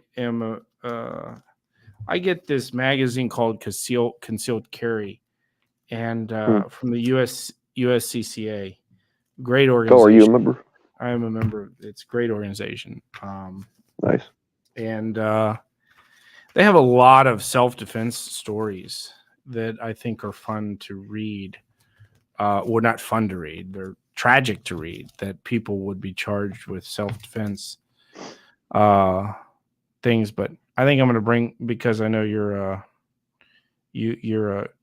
law-abiding gun owner. Mostly. And I'm a certified member of the USCCA. I thought you'd like some of these stories, but anyway, that'll be for next time when there's a slow hour. But I wanted to see this. I wanted to read this one paragraph here on a self-defense. Putting words in your mouth. Don't end up being a dummy. Anthony DeWitt for the USCCA. Trials are supposed to be about finding the truth, right? No. In most cases, they're about deciding which narrative, the state's or the defendant's, makes more sense to the jury. Jurors can choose from only the prosecutor's version or the defendant's version, and every defendant suffers from the belief that most juries hold. If you're arrested, you must be guilty of something. The prosecutor's job is to craft a believable narrative and, if possible, prove it from the defendant's own words. Since the prosecutor can't call you, he or she will cross-examine you. Therein lies the problem. A lawyer can do anything with cross-examination if he is skilled enough not to impale his own cause upon it. Anyway, it's just some really good stuff on. They have a lot of information on guns, different types of guns, gear. I don't know. I've been a member now for about 8 years, and I've just started going through a lot. I get their magazines. Like, I don't know if they have a quarterly magazine or a monthly, but it's great. Good organization that I've been a member of. But what did you think of TBS's stream? Were you able to get? Did you get to listen to much of it? Yeah, I guess about half. Unfortunately, I was busy at the time, so I did miss a lot of it. But what I saw, I thought was dead on. And we finally got to hear from Josh, who we had not heard on panel before. I think that was the first time he's been on panel. He sounded gay. That's all I can say about that. Well, I guess Sammy likes him gay. Mm-hmm. She likes the more feminine type, you know. Although I'm assuming that Josh is not a connoisseur of purple Punishers, but that's only an assumption, Bill. I don't know. How do you know? I don't know for sure. His is probably black. He likes that BBC, but who knows? Maybe Tech left that purple Punisher, which, by the way, is not purple. It was clear from what I saw. There was a pink. It was translucent, but yeah. There was well, I mean, I know, but it wasn't purple. I was expecting a hard purple. A hard purple for a Tech ass. But did you have a chance to see Damone's video that he had posted as well? I don't believe so. Man, I'm trying to remember now. He posted a video right before, almost like a concerted effort between the boys to, of which it appears that Damone is a card-carrying member now of. That he dropped a video prior to TBS's stream, which was a series of photos of the way that Tech left his house that he had vacated or was evicted from. Oh, yeah, I did see those pictures, actually. It was just a bunch of trash, and it was said that Sammy didn't get much of the donations, if any. People. Yes, I did see that, actually. Yeah. And yeah, you had been on this from the start. You never trusted Tech, and you warned me about Tech, and you warned a bunch of people about Tech from the get-go. And yet again, if I would have listened to Bill's advice from the start, I would have been probably, I might not have been doxxed.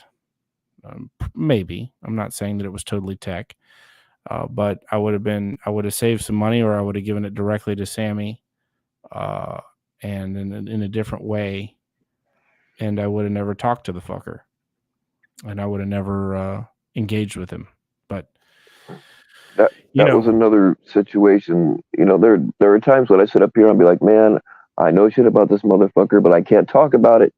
That was one of them, because I knew what was going on for a while, but I couldn't say anything because not really my story to tell, and I didn't want to set Tech off and put Sammy in danger.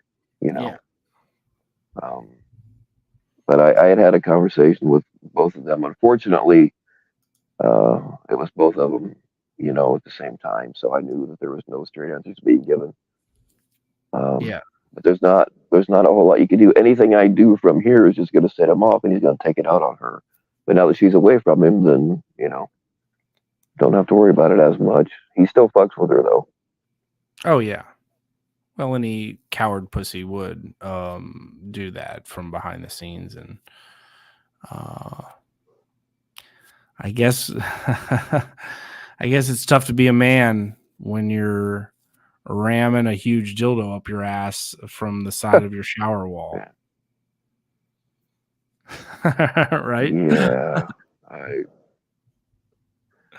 I mean, not that there's necessarily anything wrong with that, but you know, I mean, if you're with a girlfriend and you have people over to your house, and you know, I don't think the best way to be a man to your girlfriend is to get your ass rammed by a dildo.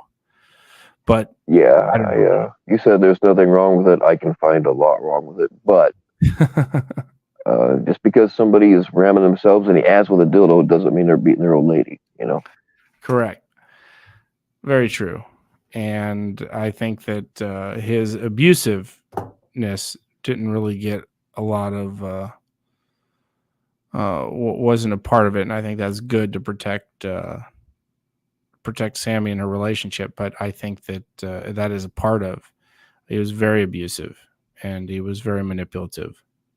And I think that we as a community, no matter what side you're on, whatever, she's a great person and a great decoy, and she's done a lot for this community and a lot for a lot of people in this community, and never part of the drama one bit, avoided all of it.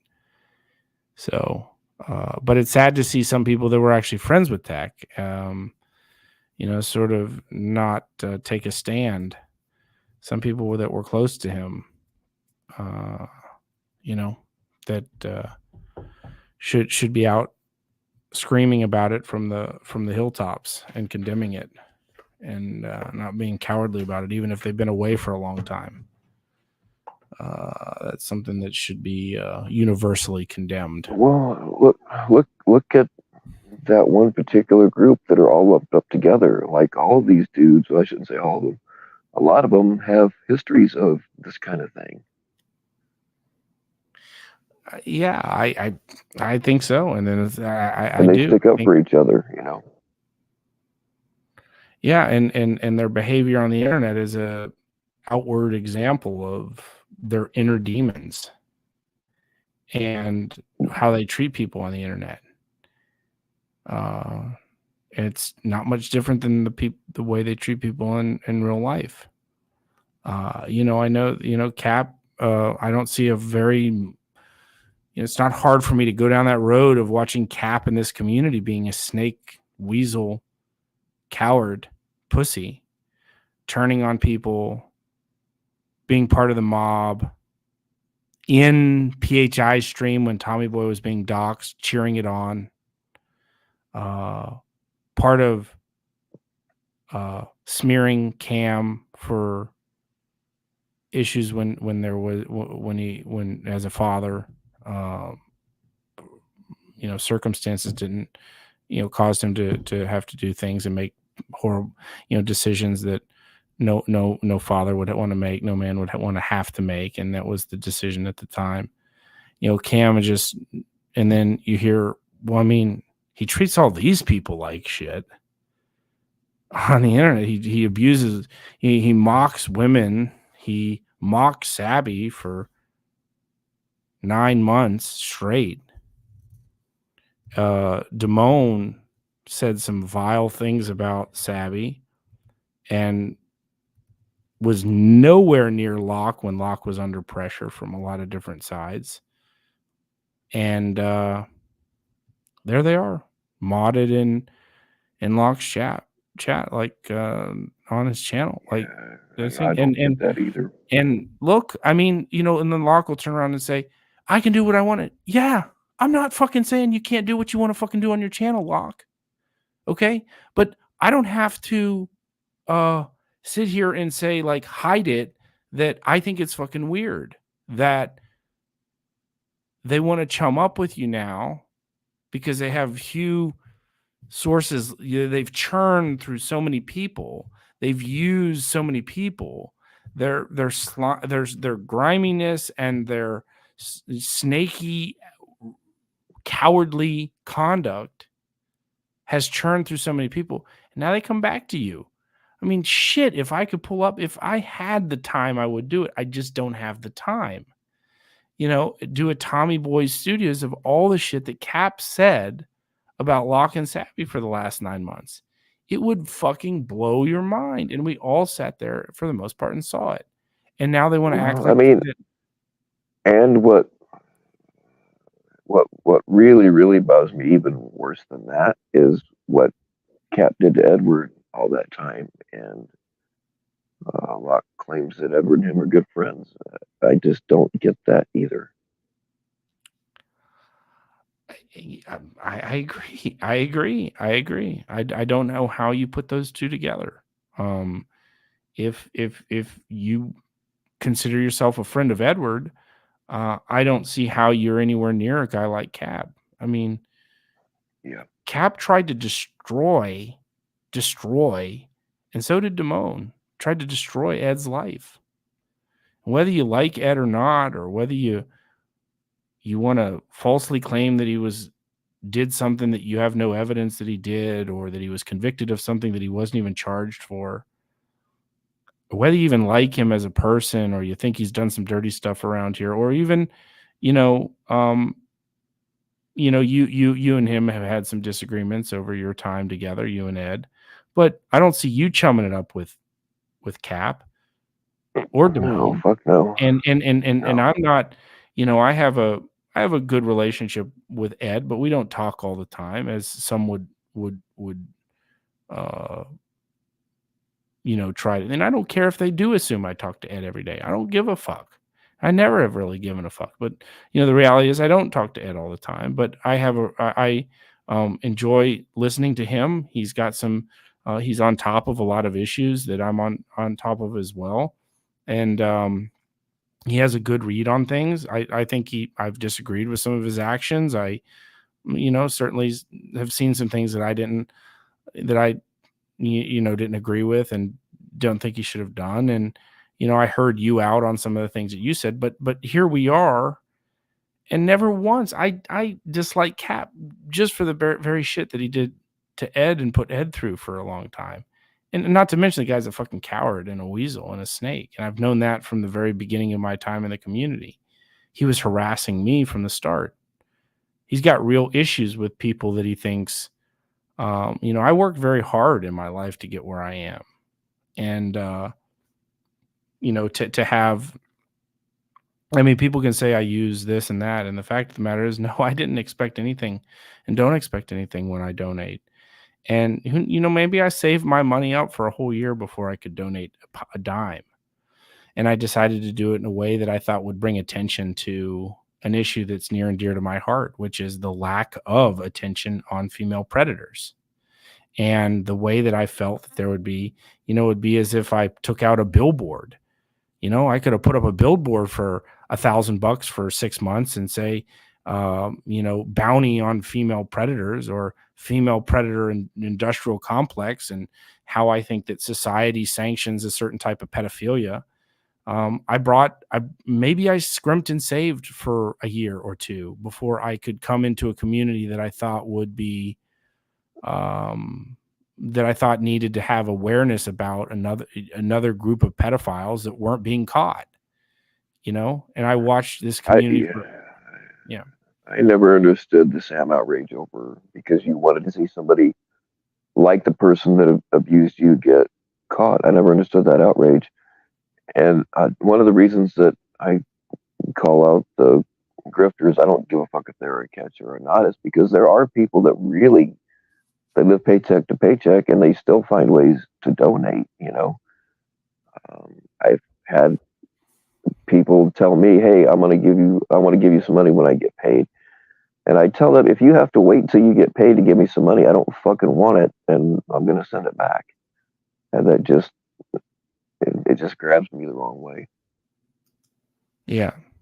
And I do, and I missed this on my Instagram. I did my Instagram. Bill, you were there for a little bit, I think. Ed had streamed it as well. My weekend review, a shout out to Josh, who trolls me, I would say, and has trolled me a lot, which is fine. I'm not going to freak He's out. An equal opportunity troller, though. Yeah, he is, and he's a little immature, and he's a little shithead, but which is okay. It's okay to be a shithead. It's okay to be a shit talker, because I've always said I do my fair share of shit talking, but there's got to be something out there for some guy who, for no recognition, not doing it for donations, accepted no money, and had the means and the resources himself to go out on his own. And, I don't know the specifics of his operation, but essentially no grifting, no griminess in his catching. And he's a target because someone gets emotional and upset about the things. The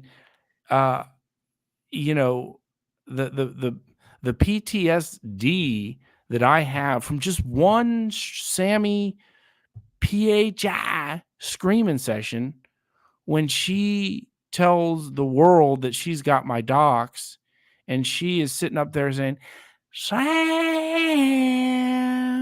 like a corn woman, an evil corn woman and out in the fields ready to slaughter. Sam, come out to play, Sam. I remember that, and I'm not freaking out, but it's like, what the fuck? And like, so she can tell the world that I got your docs, Sam, but I never shared it, but I'm going to sit up here and threaten you, acting like I am going to share it. I don't know. And so it's like, okay, Josh shit talked her, and she like really attempted to, not saying that it had an effect on me, but like if I was one to react emotionally or get fearful or angry or upset, the way she conducted herself in one stream about me, which she's done occasionally, I didn't react like a nut. And in fact, she's spurred that on you many times. A month later, I get her flight and stuff to go down to visit her boy toy, Damone, so they can have a great time. So they both can sit and drag me and be ungrateful bastards. As every donor in here knows the feeling of being shit on from people that they donate to and being used from the people that they donate to.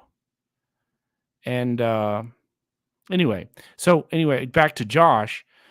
Even though he's a shit talker and even though he may talk shit on me and stuff, I got to give it to the guy for being out there behind the scenes, not wanting attention whore like Ray and other catchers that want celebrity and want fame and want social media status and want channel growth and, want to, flirt with the ladies that they get attention from and grime as much money can flow to their pockets. Something's got to be said for Josh. And I don't know, Bill, how long you've known Josh or known that he's a catcher, but really shout out to everyone that had kept his catching and not broached that line until, PHI did that out of spite. But anyway. I'm not sure how I knew. I knew it before PHI outing, but I'm glad I never said anything because I knew it, but I don't remember how I knew it. I didn't even know it was like a big secret until that happened. So I'm glad I never fucking said anything. I knew that he wasn't trying to get recognition or anything, so. Yeah, but I mean, PHI has gone at me many times. She popped a live stream at 6:00 in the morning. I go to bed between 3 and 5 a.m. when I sleep. She popped a live at 6 a.m. and like 4 or 5 times she DM'd me, come up here, and send me the link and stuff. One, I keep notifications for Instagram off, or it drives me nuts. 2, I'm not going to go up there when somebody's hostile like that. And 3, I'm not going up at 6:00 in the fucking morning. Fuck you. So I don't know what part of that she thought was okay, but I don't know. So I know where you're coming from with that. Yeah. That thought fellowship. Yeah, massacred. I do see I see multiple, as I've disclosed. I see multiple psychiatrists, psychologists, social workers, licensed social workers, LSSWs, whatever, for myriad of issues. But I see one in particular for the trauma that I sustained from Sammy screaming and yelling like a maniac for me to come up and talk to her. Sam. It's like,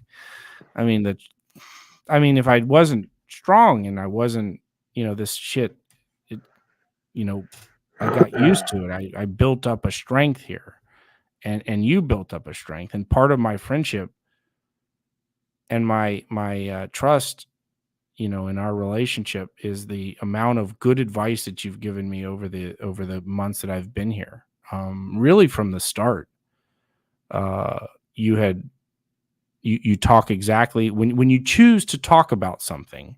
You don't talk about everything in public that you talk in private, but when you Oh do, God, no. and this is what Booby didn't understand, that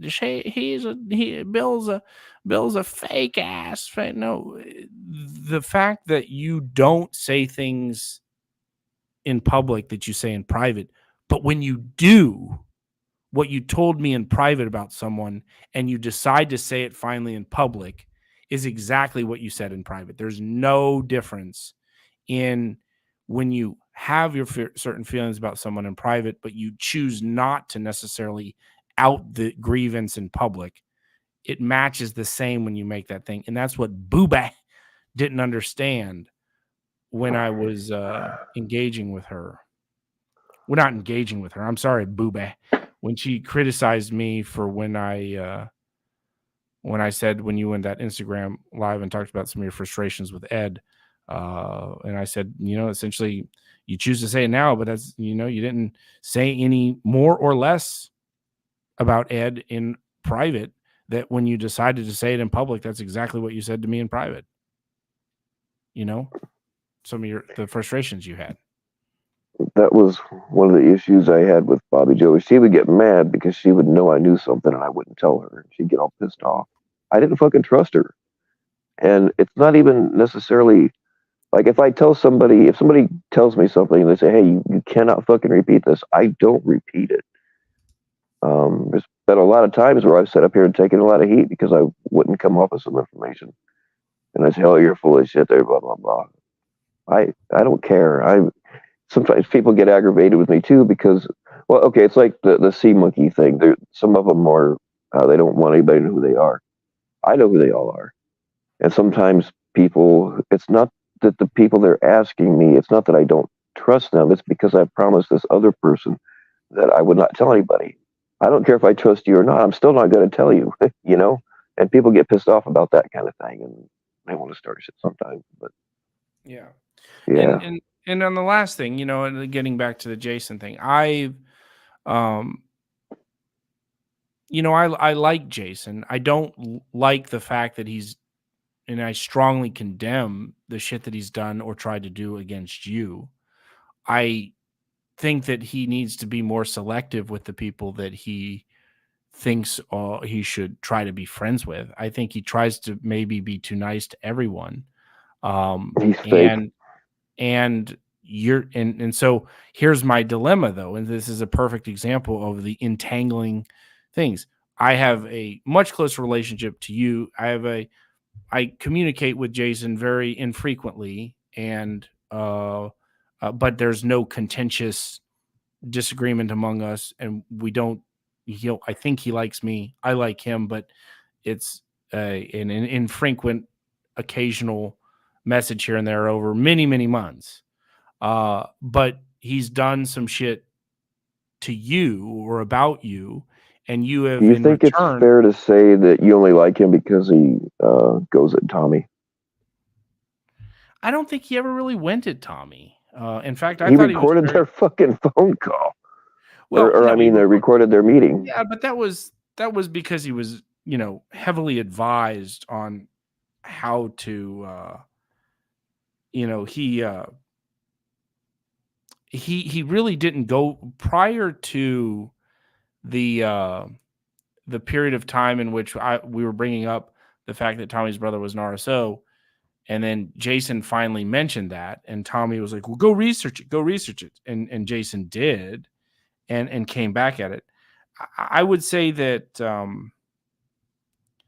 I've heard a number of people talk about, and I've seen.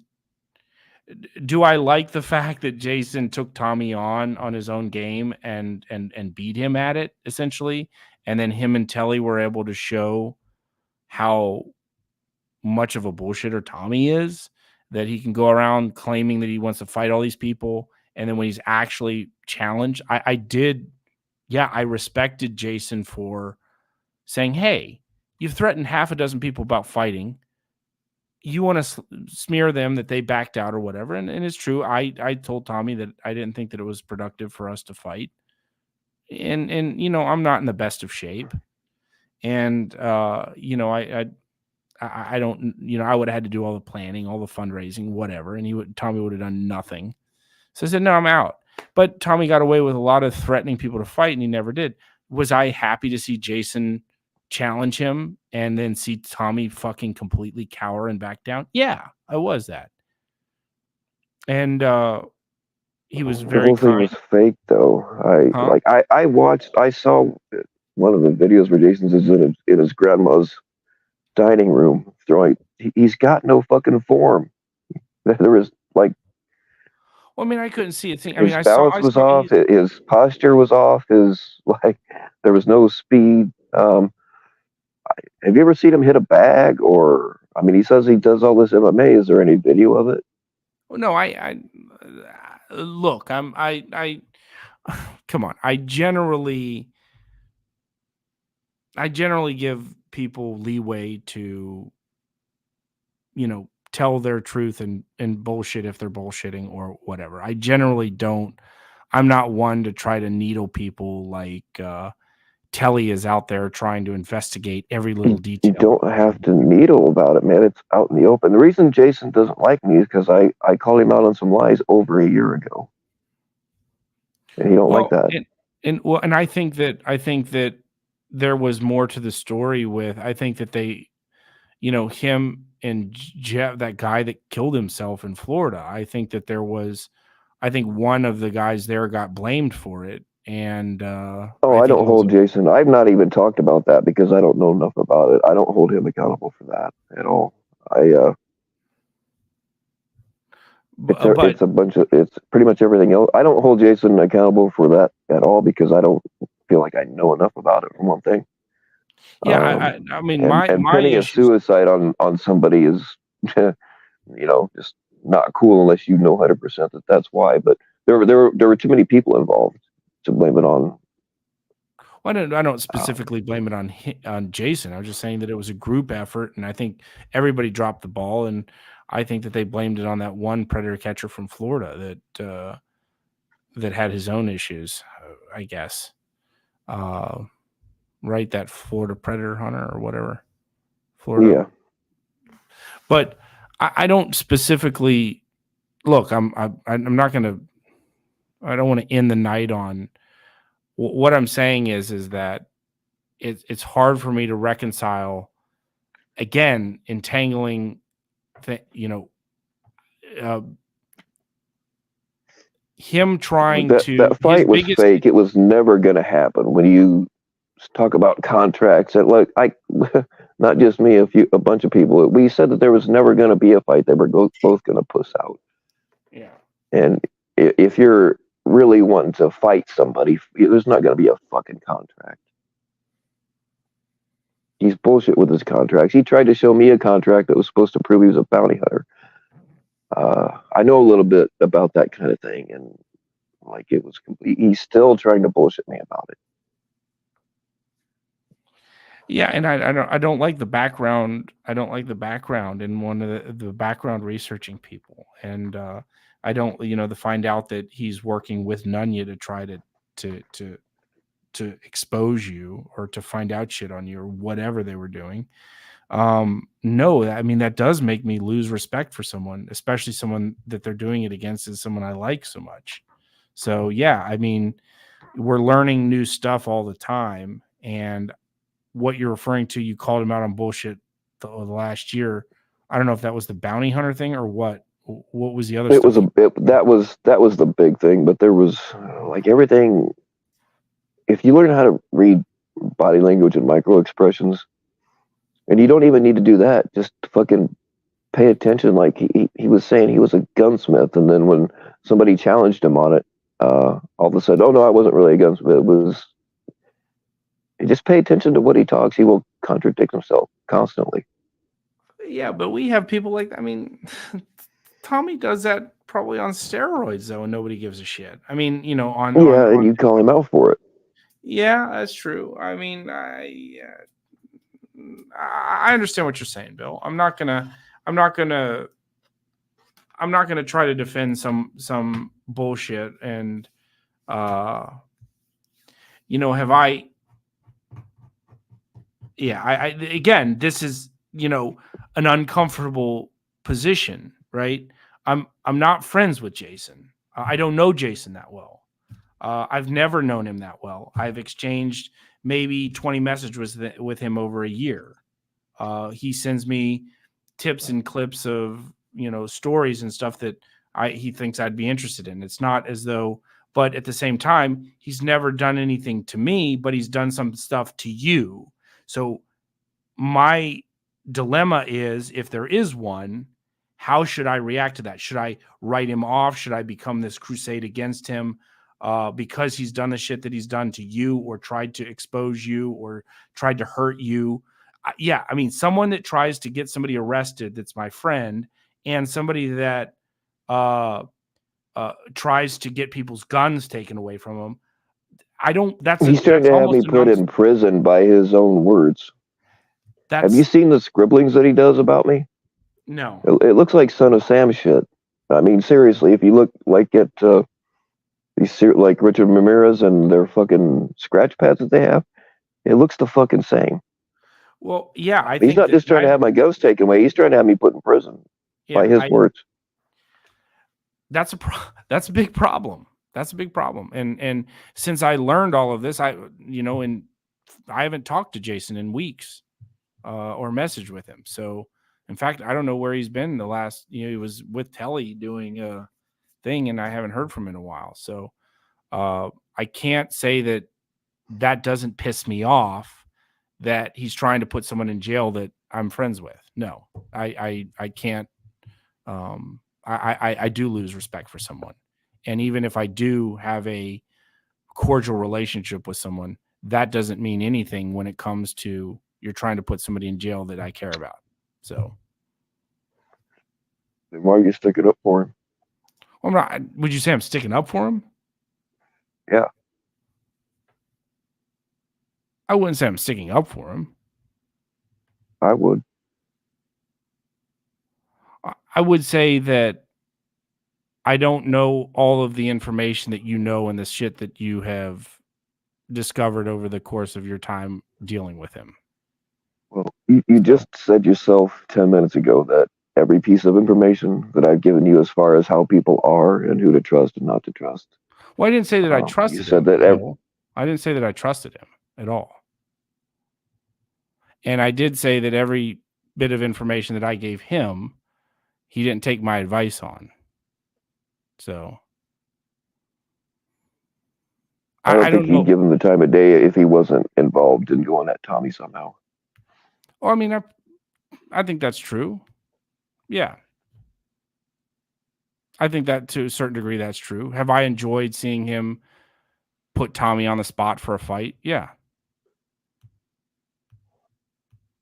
And I'm reading MasterCard now. I mean, he's done nothing to me, but the guy is trying to get Bill put in prison, and he's admitted that. He takes notes on Bill's and calling the cops on Bill.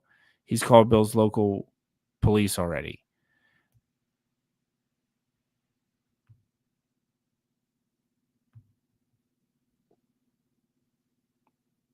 I mean,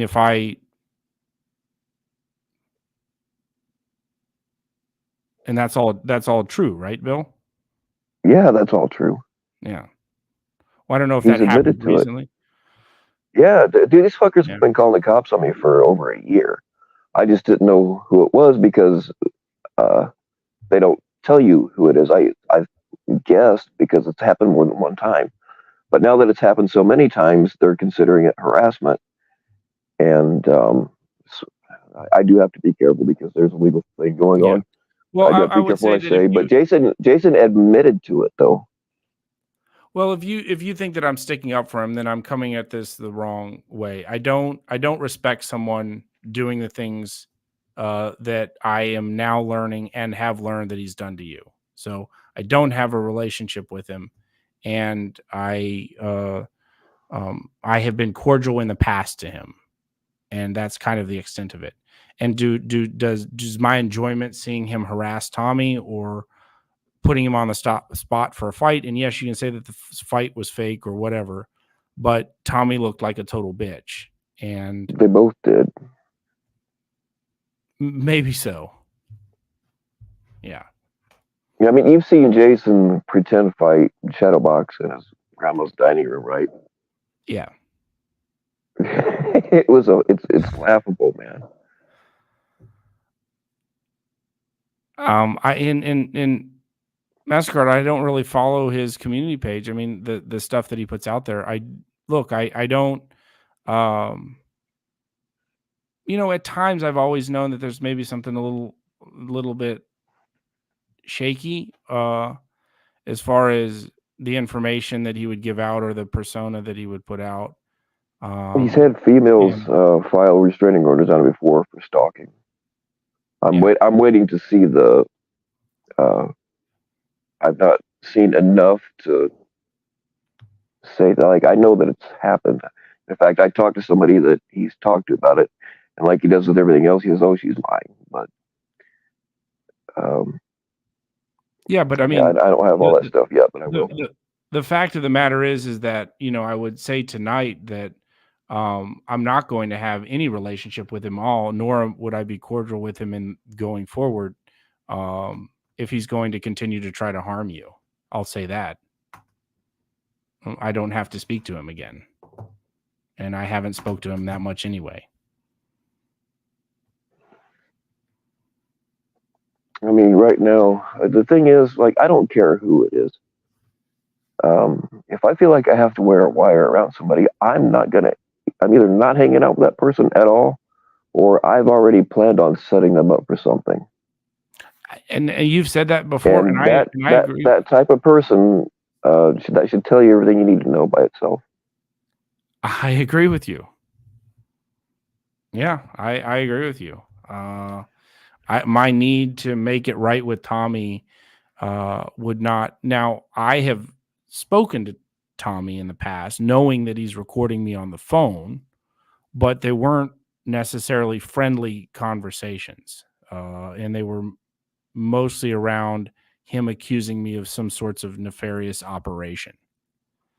So, but yeah, I mean, I'm going to put my fuck Jason if he continues trying to fuck with you. That's not hard for me to say. Late. It's too late.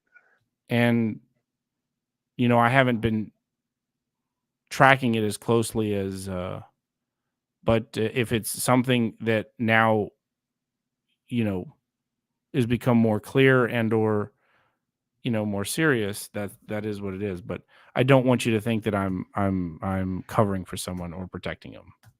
I'm not. And I came about it the wrong way if you think that way. But the way that he had approached JT, he had believe he had he hasn't, from what I understand, doxed any information that I don't know. I don't know if you think that he doxes people or what, but if he's trying to put you in jail, that's a non-starter for me. So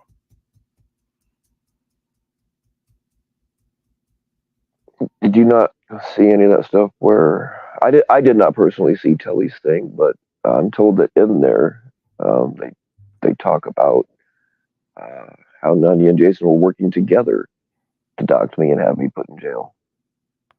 I saw how Jason was working with Nunya to look into your background and or investigate you, and that's how that police report came out. I don't know if it was clear that they were working to try to have you put in jail, but I now understand that is potentially his goal, and he's looking back at the things that he said and the things that you believe and or the things that have happened to you. That's what he's done. So I mean, I've met with, again, I gotta be careful how much I say, but I've met with the cops, and lucky for me, they think he's a joke. MasterCard, please do. Yeah, I would, because I do need to get a little bit more background on it. But at the very, I mean, it doesn't even need to set. If you're trying to hurt someone that is a friend of mine, it's a non-starter for me. But MasterCard, I'd like to see some more stuff that I I don't follow them either, but the only reason I know about it is because MasterCard sent it to me. Yeah. I mean, yeah, if you want to send it to me, I mean, I'm not, this is what's important is that, I'm being, you've told me everything that I need to know, Bill, at this point. So it is what it is. I'm not going to mince words. So, and I'm sorry if you feel that I have done that, but I think that a cordial relationship is meaningless when you have a real friendship that I feel that I have with you. So, particularly again, if someone is trying to hurt you. So, yeah, I mean, I do, MasterCard, and you don't really need to. I mean, I'd like to see it just so I get an understanding of what's going on in the background, but I'm sure it is. I'm sure it's fucked up, and I don't know where it's come from. I don't know why Bill is a target of his. Other than from Bill's perspective, he called him out on his bullshit, and that's why he's a target. That's exactly what it is.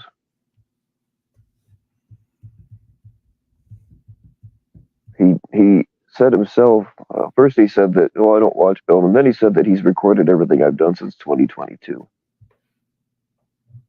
And if you see these notes that he's keeping on me, they look fucking psycho. Yeah. Well, I mean, I can only imagine what your local police think of him.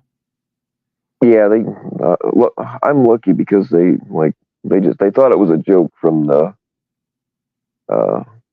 beginning. But what was see, these fuckers, they keep doxing the wrong Bill Powell. And so the cops went up this happened. I'm not sure exactly when Jason started doing this, but Nadia said she called the cops. I mean, so did Vic. Vic said that he didn't really do it.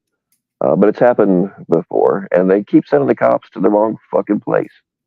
And those people, they are relation to me, but not immediate family. We're all named after the same fucking guy. I know that there are at least 6 Bill Powells in my extended family. And I think there's more, I just don't know them. But they keep sending them to the wrong fucking place. And they weren't going to give me up. They just let me know, like, hey, we think they were here for you, and blah, blah, blah. And then this went back to like last summer or something. But it happened again. So I mean, everybody around here knows everybody, right? So we already know the cops, most of them. So I scheduled a meeting with them, and they were cool about it the whole time. And I showed them the videos and stuff, like where I do my cocaine dono drives, and they laughed. They thought it was funny. There's no videos of me actually buying drugs, so. Yeah. Well, I think, yeah. So I understood. I hear what you're saying, and I think that it's important that people draw the line. And yeah, I mean, I know. I mean, you've definitely been there for me in the past, and I'm going to stand if someone's trying to hurt you. I don't need to have even a cordial conversation with somebody that is doing that, and I haven't really at all. Has this last 2 months been more interacting with Jason than I have in the last year or whatever? Yeah, because of the Tommy thing. And am I biased a little bit because I feel like he made Tommy look like a coward? If they both look like a coward, and Tommy still looked like a coward nonetheless.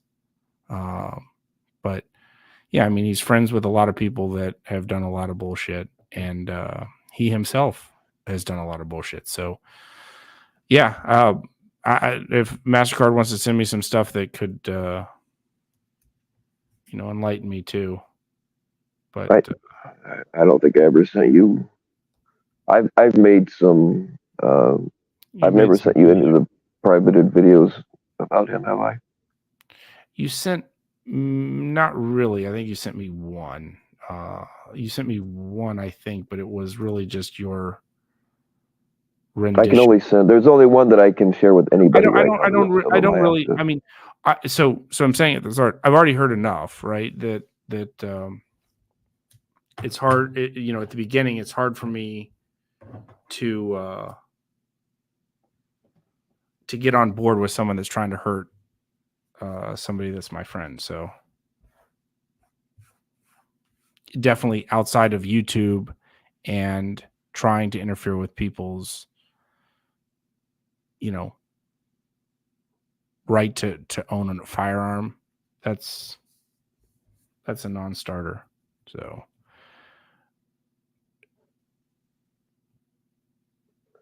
I have to wait for some things to happen, but there's going to be, like, he has a history of being a con man.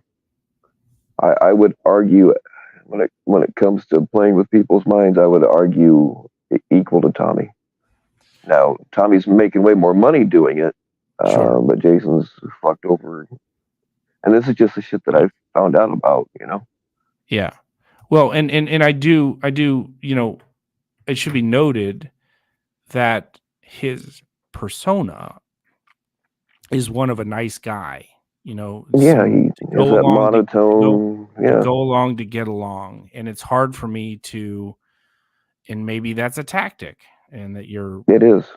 that, it's hard for me to flame someone or think someone is doing stuff nefarious or as a deceitful person when they're so, just flowing through and sort of, everything. I'm trying to be nice to everybody and I'm everybody's friend and this and that.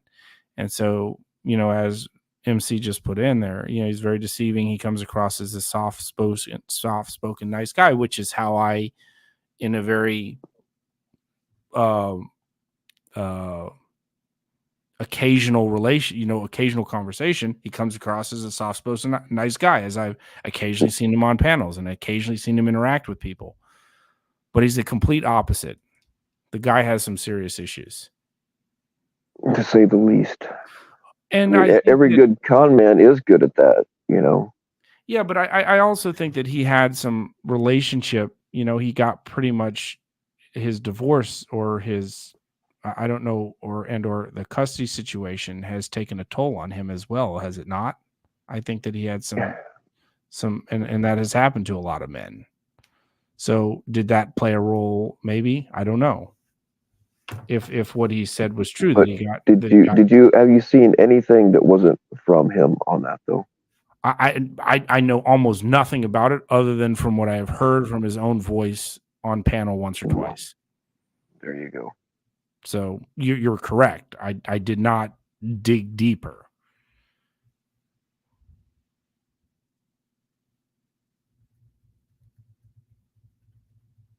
But I'll take a look at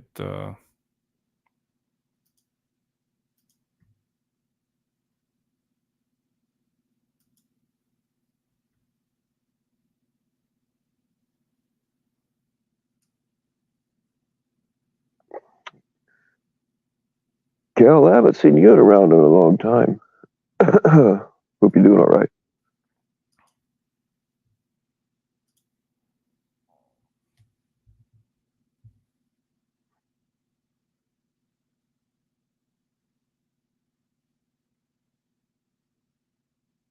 how do you say that? Kalkai? Kalkai? Yeah, I believe that's Superman's real name, if I'm not mistaken. Well, I have joined, you know what, Bill. So thank you. I'm alive and well in there, and I think I'm going to shake some things up.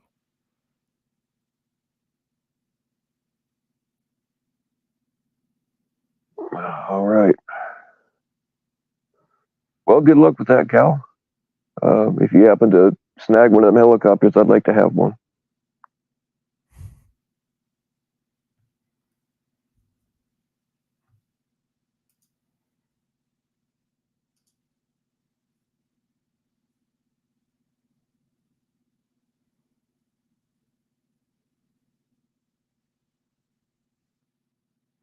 Wow. Okay, I got some.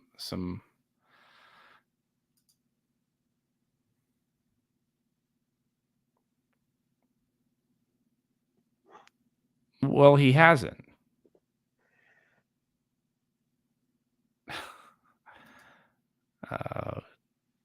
Tele.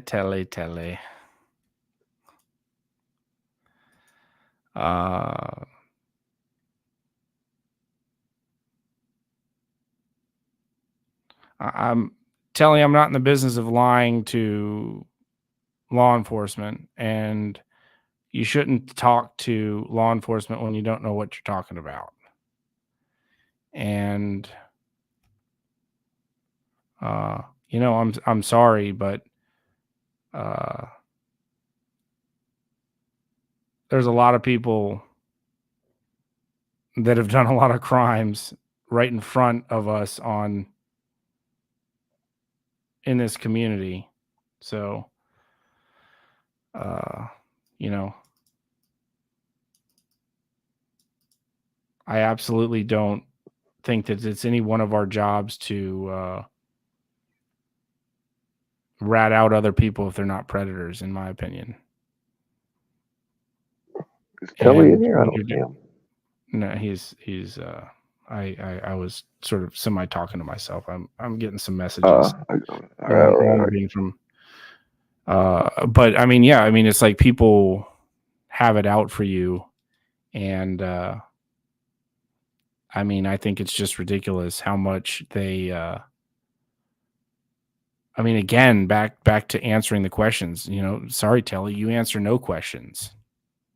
You don't answer any questions. Bill's life has been put all over the place. I mean, we got teams of people investigating him in the background, Telly. There are not teams of people investigating you. And I don't think that Bill deserves any of it. And he's been right. Bill has been right from day one on almost every single person I've asked him about.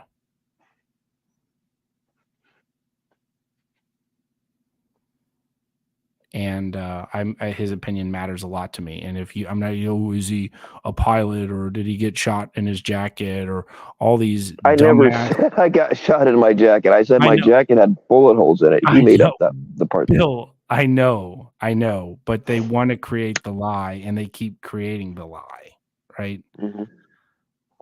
I know that.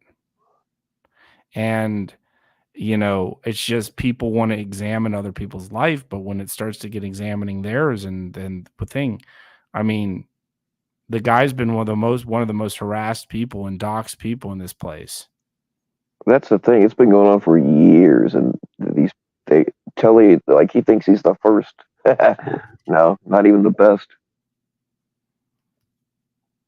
No, and I mean, again, going back to what MasterCard said, I mean, Jason outwardly is a nice guy, and he's a soft-spoken guy. And, compared to Tommy, who's a loudmouth and a dickhead, who am I naturally think between Jason and Tommy? Well, I mean, I don't like Tommy's personality being a loudmouth and a dickhead, and treating people nasty, but there's other ways that people can do it. And, the fact that, again, I've just recently learned, not tonight, I did know of the fact that he tried to call the police on you. That's not anybody's business, as far as that's like borderline swatting somebody when you.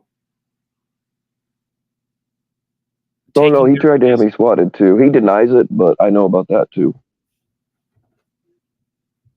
Yeah. That's some shitty stuff. That's some shit. I understand that I think that every day you learn some other stuff, and I'm not being a pussy about it. Okay. I'm not trying to wiggle around it. I don't talk to the guy very often.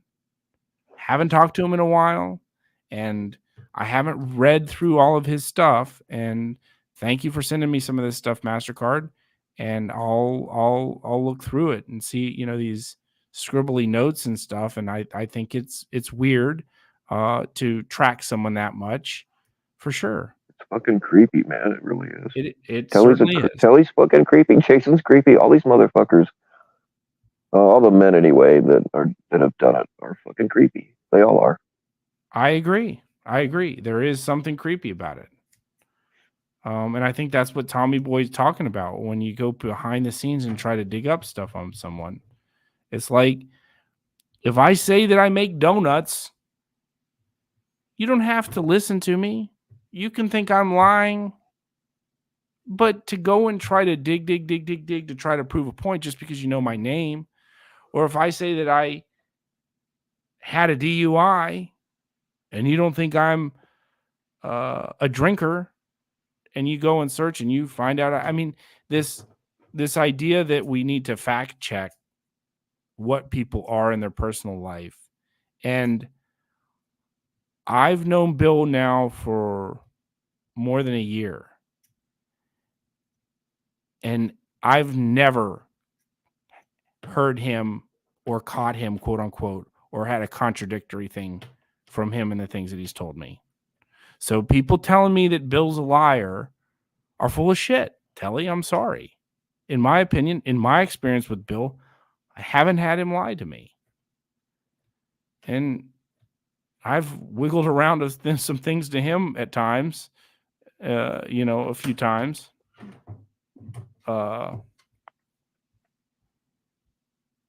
So, I mean, I don't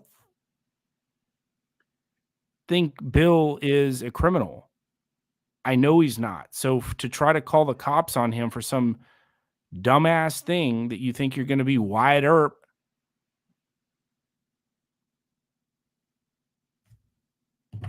is you lose my respect. Even if I have a cordial relationship with you, and even if you were, taking on somebody that I don't like and I despise. So I'll take a look at what's in. If you've got some stuff else you want to send to me, Bill, go ahead. But you did send me one of those videos. But I think Mastercard's that's the only one I can share with anybody right now. The other ones I can't. I can't show around. Well, I mean, I trust Not yet. Your judgment has been spot on from day one that I've known you. So.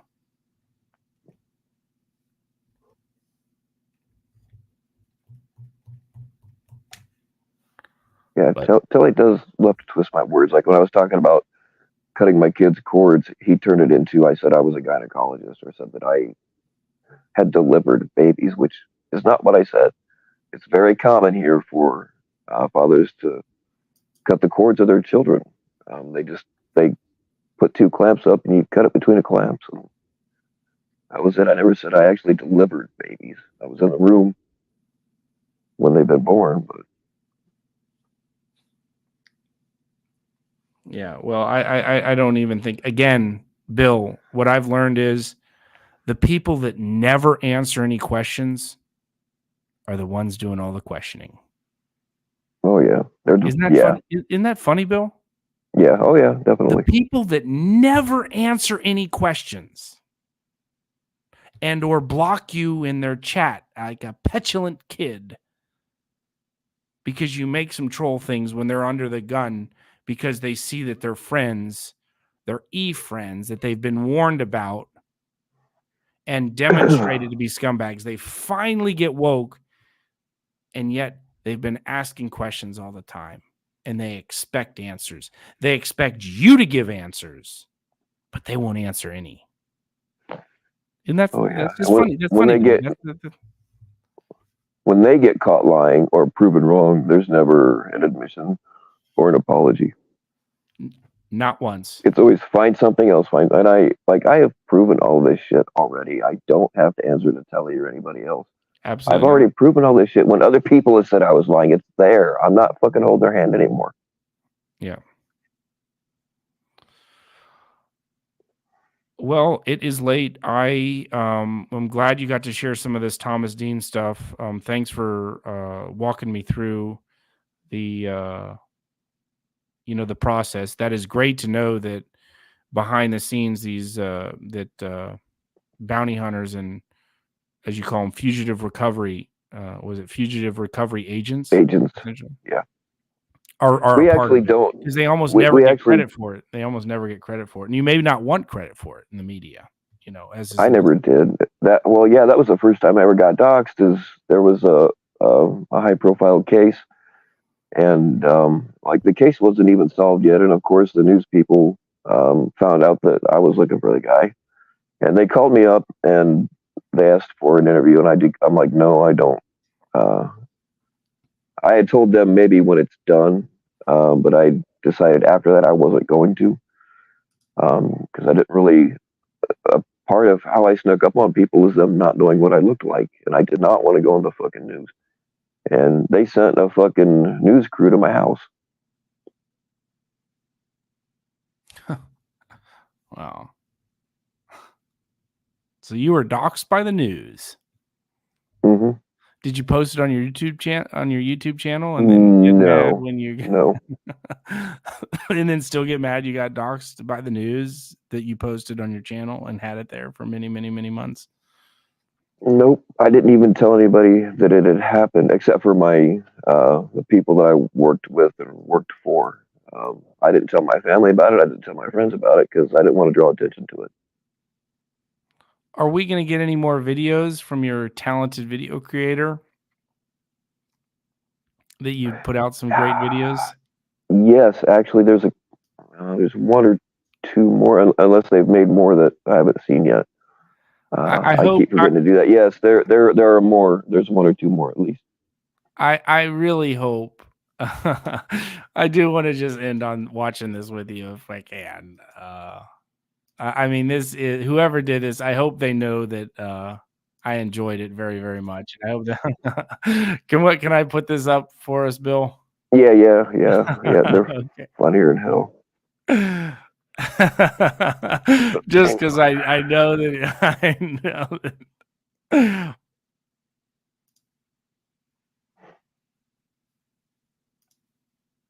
Characterized by the unending.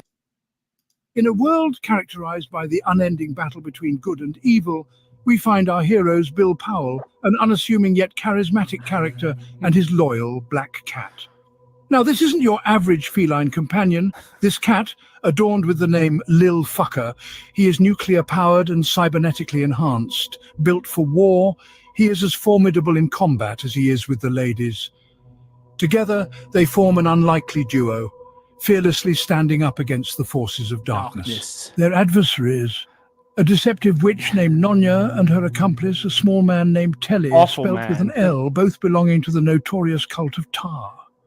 Nonya, spelled with a Y and masquerading as a black voodoo princess, is nothing more than a white devil at heart. Her powers, shrouded in the allure of black magic, are a facade that she uses to control and manipulate those feeble-minded fools around her. Alongside her, we have Telly, spelt with an L. This New Zealander is a peculiar character. His accent tricking those around him into believing he's intelligent. But don't let this fool you. I would be surprised if he could feed and bathe himself. Despite desperate attempts to gain approval and ride the wave of YouTube fame and drama, hours upon hours spent on panels. Telly, spelt with an L, is far from being as smart as his British-sounding counterparts. In fact, he could just be peanut butter with a voice changer. This cult of Tar they belong to only adds a layer of intrigue to their deceptive identities. In a dark corner of their lair, Nonya and Telly, spelled with an L, gather around a makeshift altar.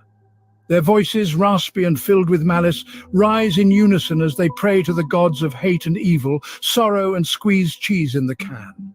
The room fills with an eerie glow, the flickering shadows dancing on their malevolent faces. "Oh, gods of darkness," Nonya begins, her voice echoing off the stone walls. "We beseech thee, grant us the power to crush those who stand against us." Telly, spelled with an L, joins her, his voice a harsh whisper, "and grant us the strength to continue our path of deceit and manipulation."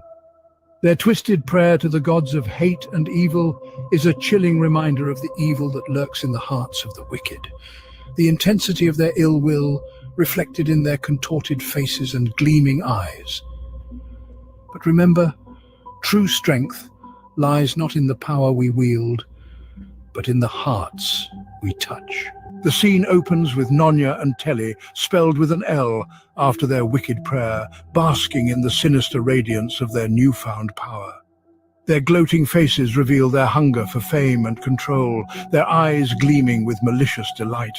They begin to weave their web of deceit, manipulating those around them, their true nature hidden beneath a mask of charm and charisma. "Look at us, Telly, spelled with an L," Nonya exclaims, her voice brimming with malicious glee. "Soon we will be the most powerful beings in the land." Meanwhile, Bill and Lil Fucker, our unwavering heroes, sense the unsettling shift in the air. They watch from a distance as Nonya and Telly, under their facade of power and fame, deceive and manipulate. Bill turns to his loyal feline companion, his voice a steady whisper. "Lil Fucker, it's not the power that makes one great, but the way they use it." These two are blinded by their hunger for fame. But remember, not all that glitters is gold. The scene serves as a stark reminder that the allure of fame and power often masks a hollow core. True nature eventually reveals itself despite attempts to disguise it. This is just the beginning of the hero's journey, a journey that will test their courage and loyalty against the deceit and manipulation of the wicked. Bill and Lil Fucker effortlessly thwart the black magic that Nonya and Telly, spelled with an L, throw their way. Their righteous power of truth, catnip and cocaine shines a light through the darkness surrounding the witches. Because you see, underneath all their bravado, these witches are nothing more than cowards and fakes. Hardly a worry at all for our heroes, but nonetheless they remain steadfast. Each encounter leaves our heroes standing tall, their resolve only strengthened by the failed attempts to bring them down into the pits of cheese and hypocrisy the demons relish so much. Through their numerous encounters, the heroes learn valuable lessons about trust, courage, and the power of friendship and teamwork. They realize that no matter how formidable the adversary, when you stand by what you believe in, you can overcome any obstacle, especially with nuclear-powered cats and cocaine. Hell yeah. Oh, there it is. I must confess I've seen that about 30 times. Me too. They're fucking funny. All of them are. What went in?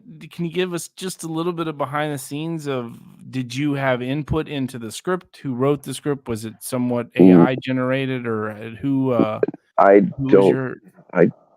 have had no input on it. They just make these and send them to me, and I upload them. Oh, okay.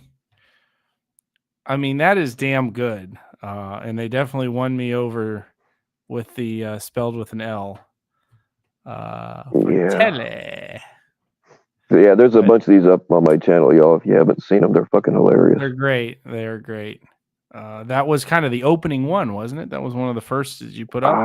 Yeah, I believe so. Well, it was a lot of fun. And now that Telly and Nunya have sadly, looks like they're parting ways, they will both see how lonely the island is. That when you burn every relationship and you don't have principles, when you don't apply them to your own folks. And I know that it's like, I've seen, I can't get over some of the people and their bullshit. And so anyway, Bill. Yeah, I mean, it might be a false sense of security, but I've got the individual that makes these videos. I've got my naughty assistants. There's more than one naughty assistant, but there's just the one that avails themselves publicly. And I got all my sea monkeys. You know what I mean? You don't get that kind of shit by being okay, I am an asshole, but I'm the right kind of asshole, apparently. So, I mean, shit like that just drives people like Telly nuts. They don't get it. Their little minds can't fathom why. And neither can I really, but, I do have some support out there. Yeah. Yeah, look, and I know that people are going to go nuts over this, but I think there's certainly an element of jealousy. And I've said that about Tommy too. I think that some of the hate that Tommy gets, and I've been and I admitted this, slightly. I mean, do I get jealous of someone that has as much attention as Tommy gets? I mean, why would I lie about that and say, no, of course. I mean, we're here for people to listen to us, and I am kind of an attention whore. And am I jealous of the amount of attention that I don't get that Tommy gets? For sure. Hell yeah. And I'm willing to admit that. But I do think there's a fair number of people that are jealous of you, Bill. And they will continue to be jealous, and they will continue to deny that they're jealous, and they'll continue to delude themselves. And then if they just would accept it, like I understand my position with Tommy, that I think he's a maniac and a lunatic and dishonest, and I don't want to emulate him to get attention, but I would prefer to be me and get the amount of attention that he gets, but I can't. So I don't. But that doesn't mean, I am a little jealous of him, for sure. And I don't know why it's shocking for people to understand. I really don't like to play the jealousy card. I don't like the feel. I don't like saying that, oh, they're just jealous. You know what I mean? I don't really like that, but some people around here whose judgment I trust, like, they're all saying the same thing. They are fucking jealous, and they're not saying it to be facetious or anything. I don't know. It feels weird that anybody would be jealous of me, is what it is. Well, think about if people would just listen to you on one thing. You said from the start, Tech's a fucking worm. Don't trust him. Don't trust him. Don't do anything with him. Don't trust him. He's a fucking worm. You said that from the start. How many people, if they would have listened to that, and just that one person, if they would have listened to you on that, could they have prevented a lot of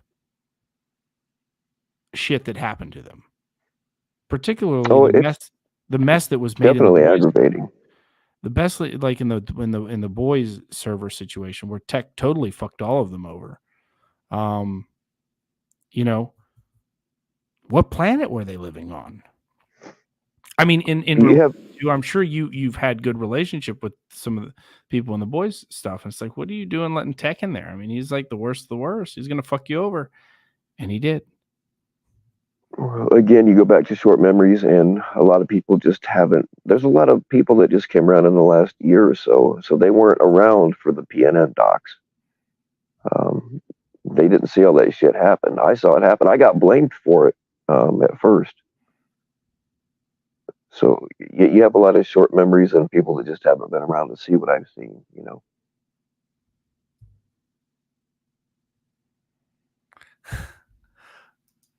Well, I'm gonna jump down, Bill, but I do want to. I mean, I've got this.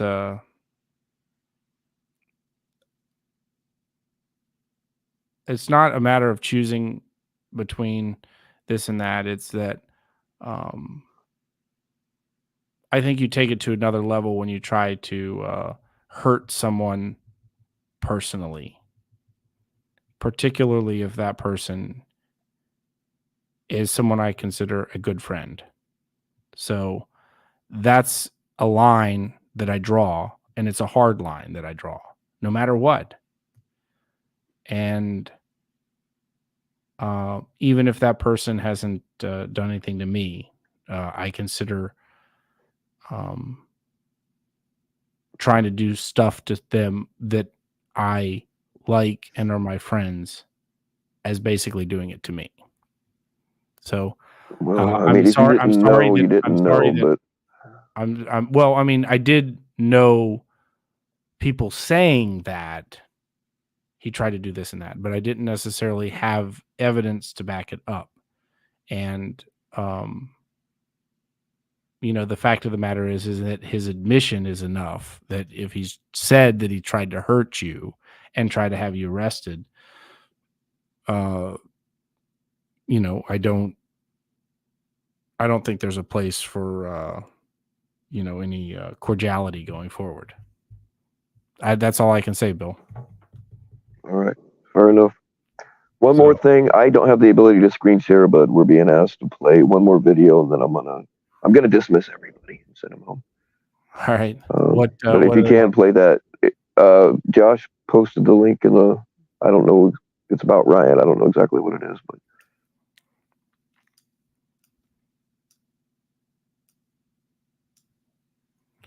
Yeah, and I don't want to say like, no, I'm not going to weasel out of it even that way. I didn't know anything. I knew some stuff, Bill. You have said some stuff to me, right? But just recently did I learn about the whole police trying to harass you with police and have you in jail. That is recent.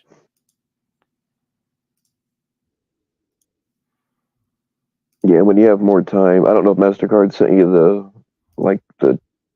notes that he's keeping on me. Look through that shit and tell me that's not some psycho shit. Yeah, I'm gonna take a look at that. Yeah. Yeah, are you able to play the video that Josh? Yeah. The link that Josh. It's another clown dork. Oh, I've probably seen it then. Yeah, I like clown dork. But yeah, we'll go ahead and share it with the rest of the class. All right. Go ahead. Oh, no, I'm the one lacking. Imagine that.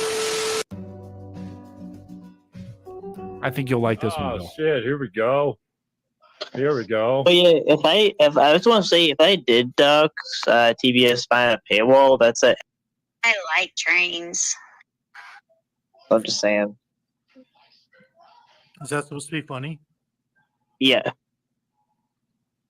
But you literally Shit! Did I miss a joke? Charge people for docs. I was gonna say, I guess I'm slow. I missed the fucking joke. Wait, what's that?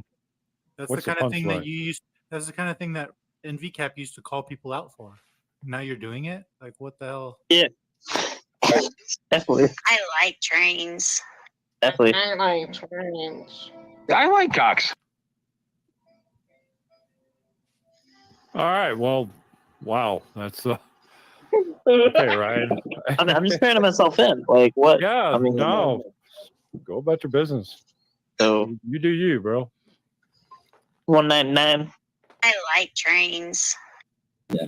I just can't scroll up or highlight. I'm trying to like scroll up and highlighting comments. All right, I'm fucking. I've had enough of this shit. All right, it's okay. Just rewind and you'll see the Ryan, rest thanks of for it. letting me up. Everybody, I suggest you watch your fucking back with this. Yeah, watch your back with lady. me because I'm And, your friend. Watch your and back. more Bobby Joe. That's content for money. A girlfriend should cost as much as you feel she's worth. If you feel she's worth only $10 per week, spend that. If you feel she's worth $200 per week, spend that. Get a dance for me too, hee hee hee. If you are spending less on her, then you're cheap. If you're spending more, then you're getting ripped off. Our mission is to provide accurate answers. We think without knowledge, it is impossible to live a balanced life. Be competent, be skillful. Thank you for watching. Don't forget to subscribe and hit the bell notification.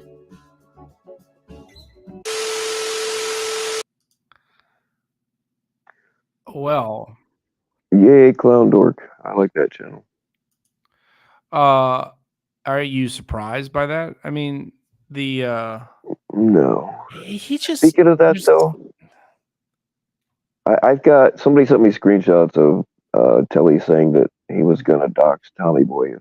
I don't remember exactly how they're worded, but he was gonna dox Tommy Boy if somebody else didn't do it. I don't think Telly was involved in that. Telly said that he would dox Tommy Boy if somebody else didn't dox Tommy Boy. Yeah, I don't remember exactly how it's worded, but yeah, somebody sent me those screenshots. Well, if you have that, I'd be interested to see that. But I don't believe Telly. As much as I disagree with him and have a contentious relationship with him, I don't think Telly would be involved in doxing anybody. I don't know. He is a hurt little man.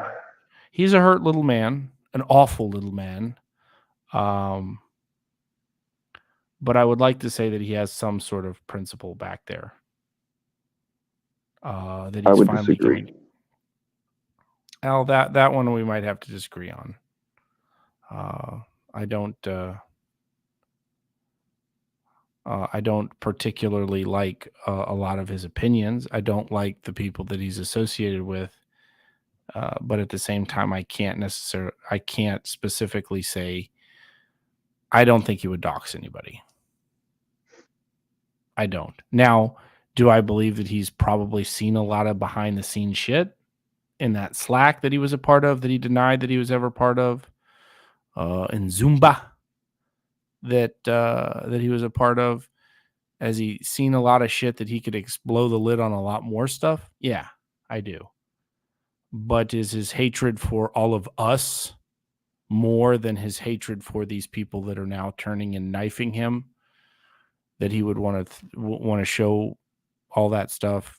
You know, I don't know. We'll see. But he did go through all of his messages with Bube, who continues to deny that the reason she doesn't like you is because you took her wrench. And there's really no other reason why she would. I mean, again, you all were pretty close. And I wouldn't necessarily say close. We were aligned. We had a lot of the same opinions. We were in some of the. She wasn't in near the behind the scenes stuff as much as she kind of plays it both ways. Sometimes she tries to make it sound like she wasn't really a part of that, which is bullshit.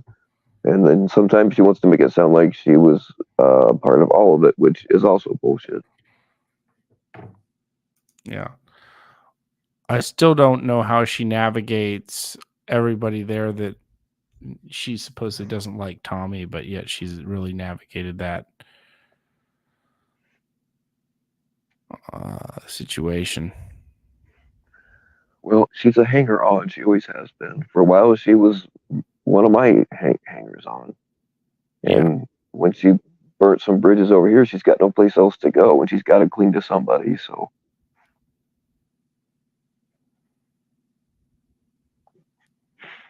yeah. Well, let's see who else is in the last bit of your chat. Yeah, we'll say some goodbyes, and I really am. Well, I'll say goodbye from chat. Bill, thanks for having me up. Thanks for giving us some insight into recovering a fugitive. I think this was a very interesting case to look at, particularly given the charges and everything. And great to chat with you, man. Thanks. All right. Well, thank you. Thanks for being a good friend. Take care. All right. Take it easy. All right, yo. I did see some people asking questions and stuff while we were kind of going through it, but I didn't want to interrupt to answer questions. But I was not really ignoring you. I just didn't think I should answer them at the time. But I appreciate Sam for letting me give my insight on it. It was, yeah, the nature of the charges do bring up some. Oh yeah, I've been asked before how I dealt with getting people out of jail that had done certain things. I don't think I ever bonded out anybody for touching kids. I did. We had a guy that was on the run for, I think, drug possession or sales or something like that. That's what we were after him for. But we found out in the process that he also had charges out from someplace else for doing things with kids. Or, no, actually, it was failure to register as a sex offender. That's what it was. So he was already on the run, but which should have been caught when our county picked him up. But like as far as like guys beating on their women, I did sign bail for a few of them. But the way I got myself through that was I just had to remind myself that I'm not their judge and I'm not on their jury. And if they run, oh boy, they get to be my toy for a little while. And I would make sure they knew that. And I did bond. I mean, it was definitely the minority, but I did bond out quite a few people that I really feel like we're innocent.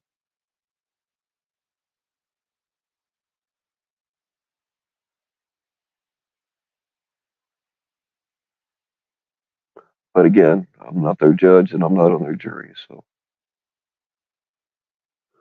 all right, y'all. I appreciate you for hanging out. Maybe we'll do a Q&A one of these days for all the questions that I missed. But I'm gonna run. Yeah, there's more of those videos about my sidekick. Actually, I'm Little Fucker's sidekick. There's a few more of them up on the videos section of my channel. They're all hilarious, and I deeply appreciate the individual that makes them. If they ever decide that they want to know who they are, I'll be more than happy to facilitate that. But for right now, they want to remain anonymous. All right, y'all. Stay naked.